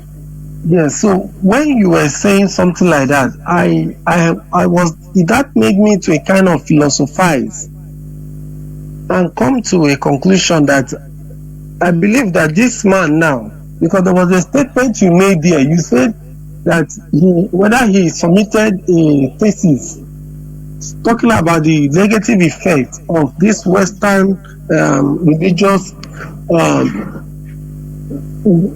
what they call it, conquest in India. So you were now saying something. So when I was now thinking about that, it made me to a kind of start reasoning in the area of philosophy. I was not even thinking that, are you sure this Sadhguru is not his reincarnate? Because if you check the teachings of Sadhguru, linking it, you see there is a line of thought. You understand? And that made me to also come to another thinking that this cremation in India, that when they die, they burn them. I was, a lot of research. This thing is not only for Africa. Most black race need to ask themselves what happened to us. Because I was thinking that, are you sure that was not a way? Because to remove the black aspect of India, like if they die, burn them, that their colonization tendency. I was thinking in that light, so I just said, let me drop those information, maybe because some of you that are up there have more opportunity to do deeper researches than that. So I just said, let me drop these two statements. Then there was something one of our brothers was talking. He said Russia discovered Black Jesus. I mean, Black Jesus was seen it was. So I was like, so are we that cheap that a little propaganda can just take us off balance? Recently the Africa are beginning to wake up. You understand? Because if you go over the social media and everywhere. You see the way people are asking critical questions and things. Don't you think that those people that use those things to colonize you, use those things, will always look for one way or the other to bring something that will appeal to your emotions, so that you will not be very critical. So for whether he is white or black or any color he is, the first thing remains that the Jesus story is a myth. You understand? Which we don't know whether it happened or it never happened. And as you always say, that there are a lot of messianic codes that are associated with this Bible. Which for me, I see it as the absolute truth, because I've come to a conclusion that book is a summary of all the ancient writings, both from Egypt and the ancient Hebrew, even in Africa, Igbo land.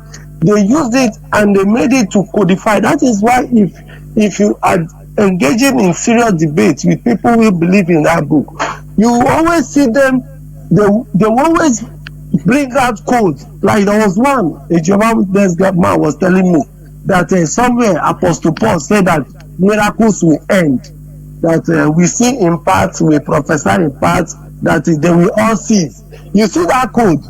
They are not bringing out that code because the people are beginning to ask that, have you seen a miracle before?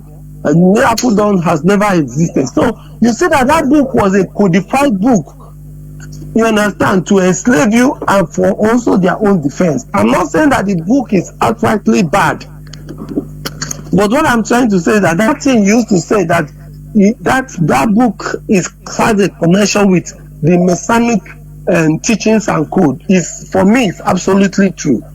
So on that note, I was like, since religion, because somebody was saying that religion is for conquest, I always tell people that religion is not only for conquest, religion is also for defense. That is why Japan had to organize their omenala. They fortified it. Yes, for not only for conquest but for defense. You understand? So that when you start telling them about Jesus, or you start telling them about Muhammad, they will start telling you about the myth that is associated with their own Shinto belief.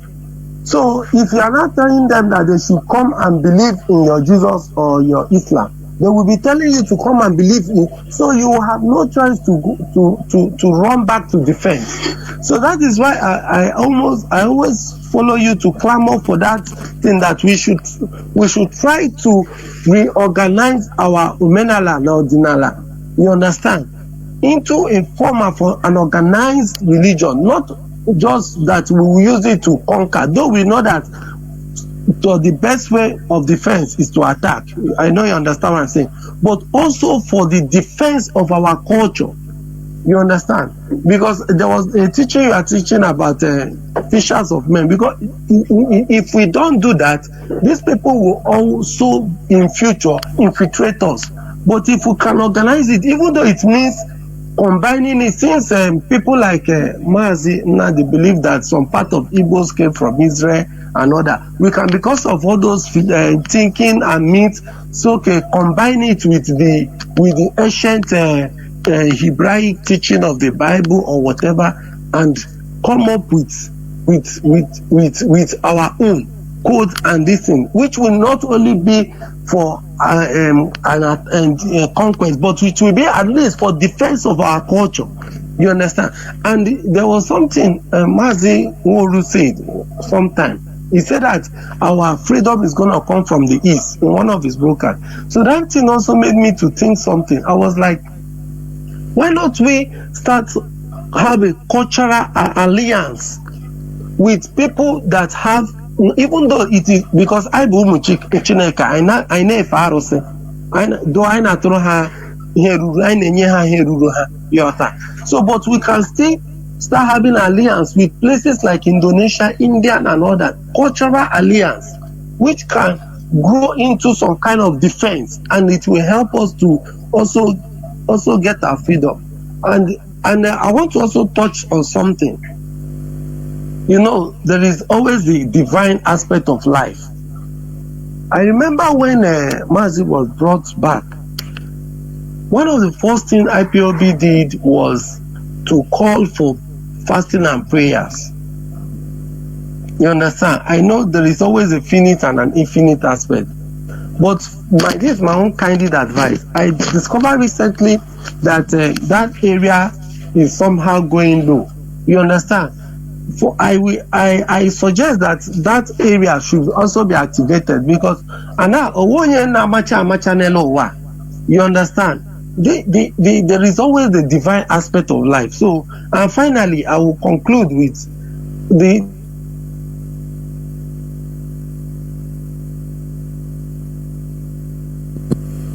Mazi, you are reconnecting. I don't know. You are reconnecting. Very, very sad. You cannot conclude. Caller on WhatsApp. Can you hear me? Please go on. You are the last caller. No, his network failed. Caller on WhatsApp. Can you hear me? Please go on. You are the last caller. Make it as quick as possible. I pick you up because you have been calling. Please go on. Caller on WhatsApp. Biko Ganiru. Caller on WhatsApp. Thank you. Mazi Jonathan, I don't know if it will be. My name is Nwogo and I'm calling from Biafra land. I don't know if you will have a chance tomorrow, being Sunday, at your convenience, so that we can talk briefly. Okay, on the private, right? Yes, Mazi. Okay, please, can you can send me just voicemail to tell me, oh, Mazi, it is me, please, because many calls in this studio line, please, so that I will call you. Okay. Do that. Okay. So for that reason, let me just use 1 minute or two to just chip in on today's program.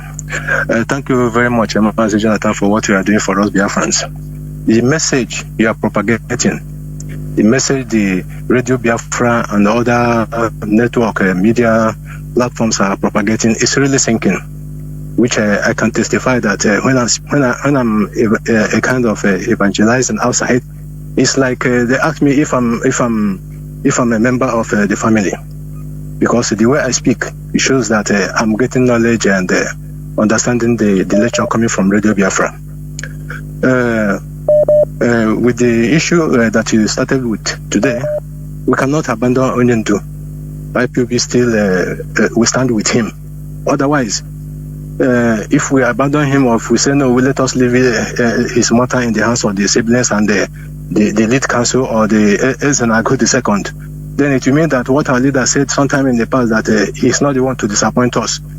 Instead, it's we that will disappoint him. That means it is true. So I bet it cannot be true anyway. But what is happening is just for the world to see that these people are not for the interest of Mazi Nnamdi Kanu and IPOB. But at the end of the day, they will see that IPOB is coming in full swing to claim what belongs to us, which is Mazi Nnamdi Kanu and the Biafra restoration. So, for the issue of religion, like you used to say, that route that was used to disorganize us, to derail us, to render us in this kind of misery condition, which is religion, is the same thing that we are going to use to break ourselves from this yoke. So, the issue of religion, that is, this emancipation, this gospel you are preaching is sinking. And that is what the most important thing as far as Biafra restoration is concerned. As you used to say, it is the number one. Once this job, it is not an easy job that you are doing, both other people on Radio Biafra. It's not an easy task. Once this awareness gets across, now the physical restoration is a very simple matter. So, for people that are calling for other things, other steps, yes, it's a good step. It's good to take a second step or a higher step. But the number one step is this emancipation. Let people key in. Because a lot of us in this family, when you talk about religion, when you talk about Christianity, they will say, don't go that area. God is good to me. Jesus is good to me. Yes, we know. We have to get that clear. I'm very happy that somebody asked today that where are we going to be if we are pulling out from other religion or from Christianity? Yes, like our leader said sometime in the past, that if you don't want to claim to be from Biafra has not started yet, and you don't want to belong to Nigeria, which is good, you can decide to be stateless. Take for instance, myself and my family, for getting to 4 years now, we don't go to any church. We don't, because not going to church does not mean that we don't worship God. You understand? So even if you don't go to church, it does not mean that you are not with God. Because some say you can be going to church with sense, but for me, I cannot go to church with sense, because if they say people should get up and go and give offering, am I not going to get up? I will have to get up, and then I will be, is it going reluctantly and sluggishly? So I don't want any trouble or any problem with them. We have to demolish this foreign religion, because anybody that doesn't have his history, that doesn't have his root, he cannot claim to know God. Nobody can claim to know God if he doesn't know his root, he doesn't know his background. And we can never be listening to our history or our background from a foreigner. So, Mazi Jonathan, I don't want to take too much time since we will have time to talk tomorrow. The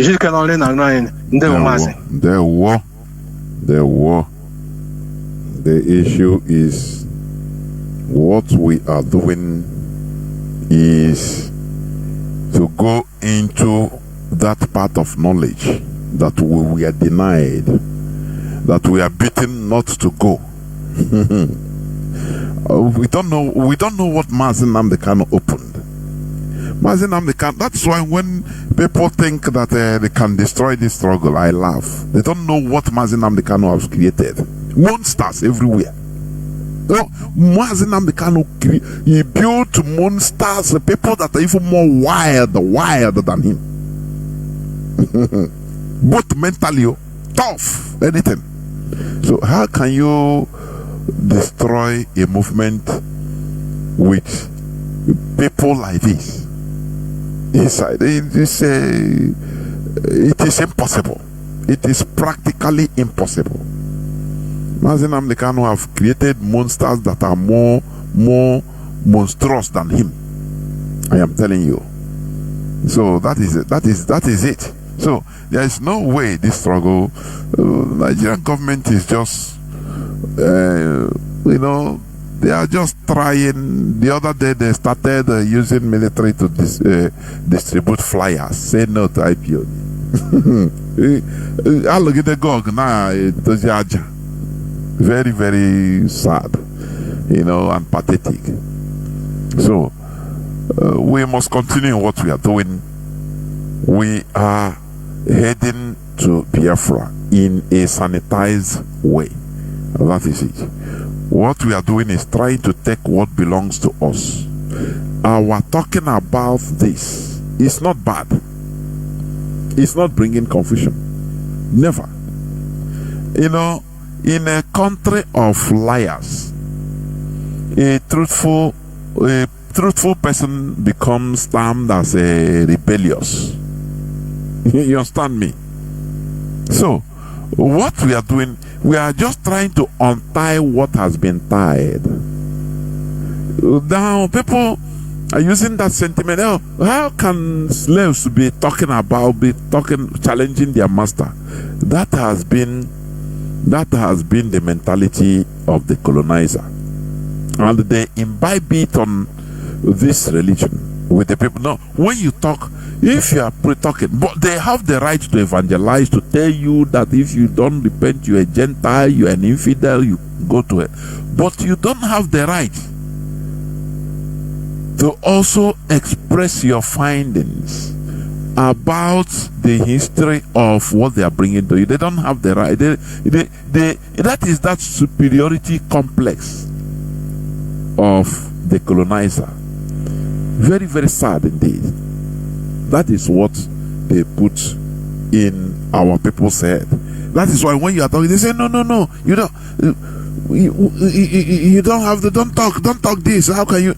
But they have the right to challenge you, to preach to you, tell you that their so-called God is superior.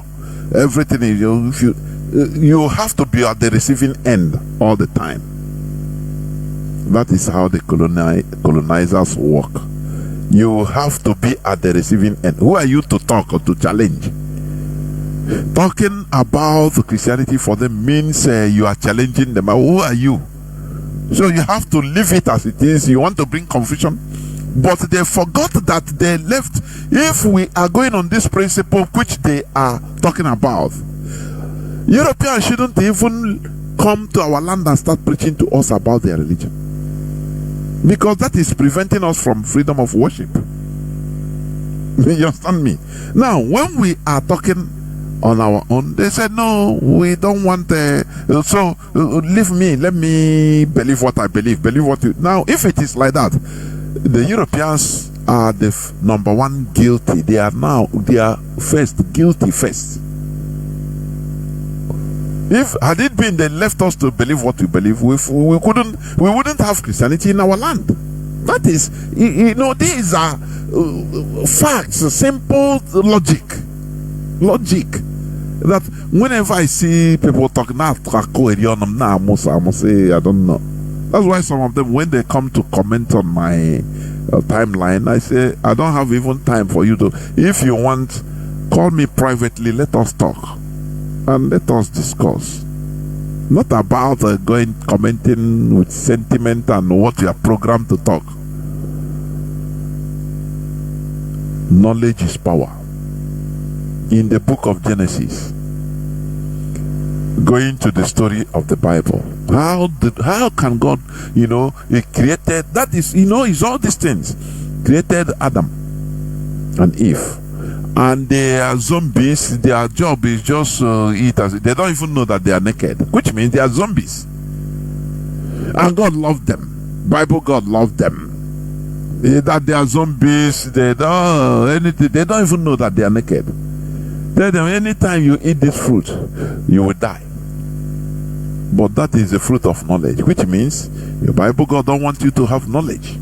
It's a fact. Is it not what is written? How are you going to explain it again in the context? Now they will say, no, it's spiritual death. Now, but spirits don't die. And now, which is spiritual death, you contextualize, that is a contextualization. That is what it means. Turns here black, yeah, or white. That is contextualization, what it means. How can you love woman, you create? Now, he's naked, you don't even know that he's naked. And you love him because he's senseless. And there is a solution for him to have sense, but you give him warning, don't near there. If you have sense, which means no more, you become my enemy. These things, does it make sense?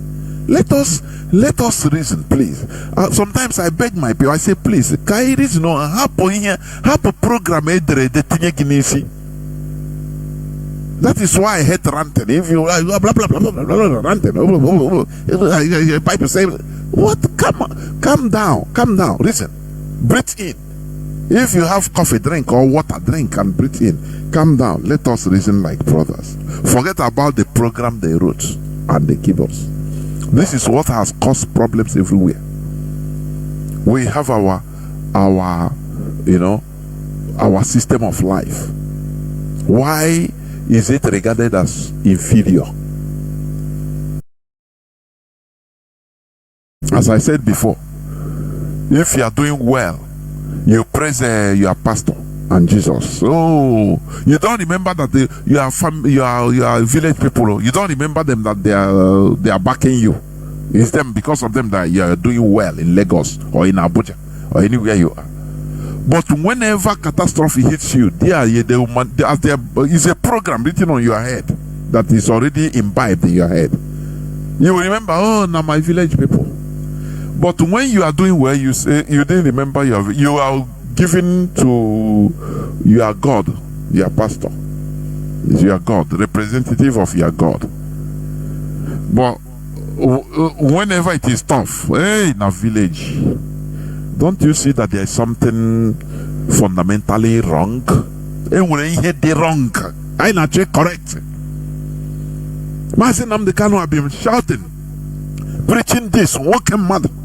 in order to correct all these anomalies in our brains. For how long can we continue in this belief? Belief is, I don't know, ignorance. There are many things in this world we don't know. Simply accept, I don't know. There is God, okay, but I don't know. There is this, yes, but I don't know. This thing that I don't know. It is simple. Sadhguru say, if you don't know, if you accept that you don't know, the world will be a better place. If you know, the world will be good, but immediately you start pretending to know, that is belief. Do you know that the church before believed that the earth, the sun was turning around the earth? That is their belief. And they use it to persecute and kill real fact finders that we are scientists. That to prove the otherwise, say no, this thing, it is the sun that is the center, static, but the earth is moving around. They say, how can you challenge God, God's representative, who wears a cap and be, others cannot wear cap, but I will be the Pope and Bishop, being God's representative. You are infallible human people that is next to God, that doesn't pray without removing cap, but as ordinary Homo sapien, you are zombie, you have to remove cap. Who born you to challenge them? But is it not after they found out, scientifically proven, that the earth is rotating around the sun? Now, what is it? Do you see the difference between belief? Belief is ignorance. Something you don't know, you believe it. Believing it covers that, it gives you that satisfaction. But there is a fake satisfaction. Just like giving Nigerians hope. Don't worry, you continue living in hope until you die. One thing or the other, either insecurity, kidnappers will kidnap you, kill you, or Nigerian police or military will shoot you, or accident will kill you, or one preventable disease will kill you. Continue the hope. Others will even go and give testimony that it is not them that die, it is you. They break us into, instead of fighting, let me tell you, this religion, it made us to be happy with our brothers' mischief. And you say that we are together. No, this thing, we don't want to be, this thing will bring confusion. It will bring separation among us, division. How? When people will be, and misfortune of another person, they will pray to their God, I don't want to be, please don't make me to be like this. Instead of fighting and say, look, how do we ameliorate so that what happens to this person will not happen to any other person? They say, no, as long as it didn't touch me, I am, God loves us. Very, very sad indeed. We must continue. Let us remember that Onyendu is still there for us. This struggle, we must protect it. Whatever these siblings of iniquity are doing, you see that they are now in a dilemma. They are calling southeastern governors to help them. And you know what it means. They will give them condition. They have pushed your brother, let him stop renounce this struggle. Hey, come out. That is it. And they are ready. If it is like that, they are ready to, as long as they will continue making money afterward. They don't care. What they are thinking is not what we are.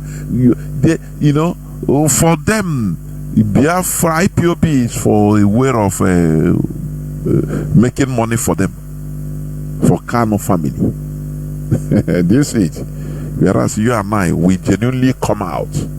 No, we have stakes in this. Every one of us have stake in this struggle. So we will protect it with our last breath. That is it. Thank you for listening. And we are urging our people to continue in this agricultural revolution. That is agricultural revolution. Let us plant what we eat. This is the time of planting. Thank you for listening. Biafra remains our religion. Biafra remains our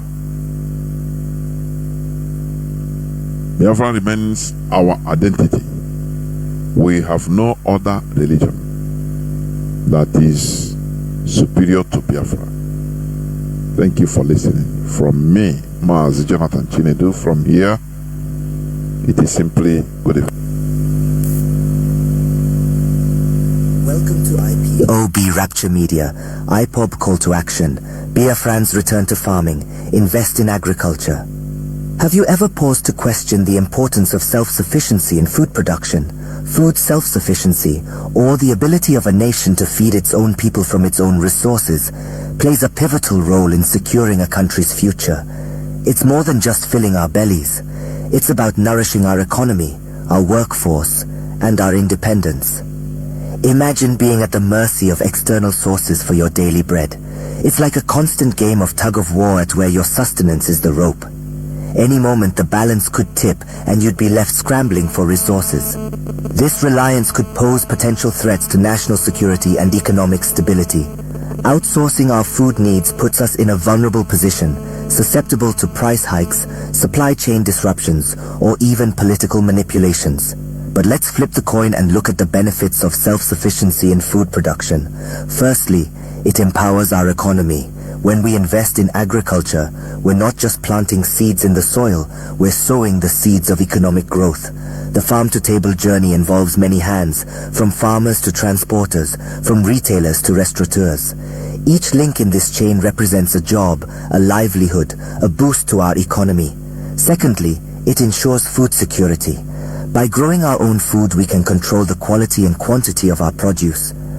We're also less likely to experience food shortages, ensuring that no one in our community goes to bed hungry. Lastly, it promotes sustainability. Agriculture done right can be a tool for environmental conservation, preserving our land's fertility for future generations. So you see, self-sufficiency in food production is not just a matter of pride, it's a matter of survival, of economic prosperity, and of national security. Understanding the importance of food self-sufficiency sets the stage for our discussion on the call to action from IPOB. Recently, the indigenous people of Biafra, IPOB, called on Biafrans to return to farming and invest heavily in agriculture. This is not just a call to action, but a clarion call for survival and self-sufficiency. The world is on the brink of a food crisis, and Nigeria is no exception, an action, but a clarion call for survival and self-sufficiency. The world is on the brink of a food crisis, and Nigeria is no exception, an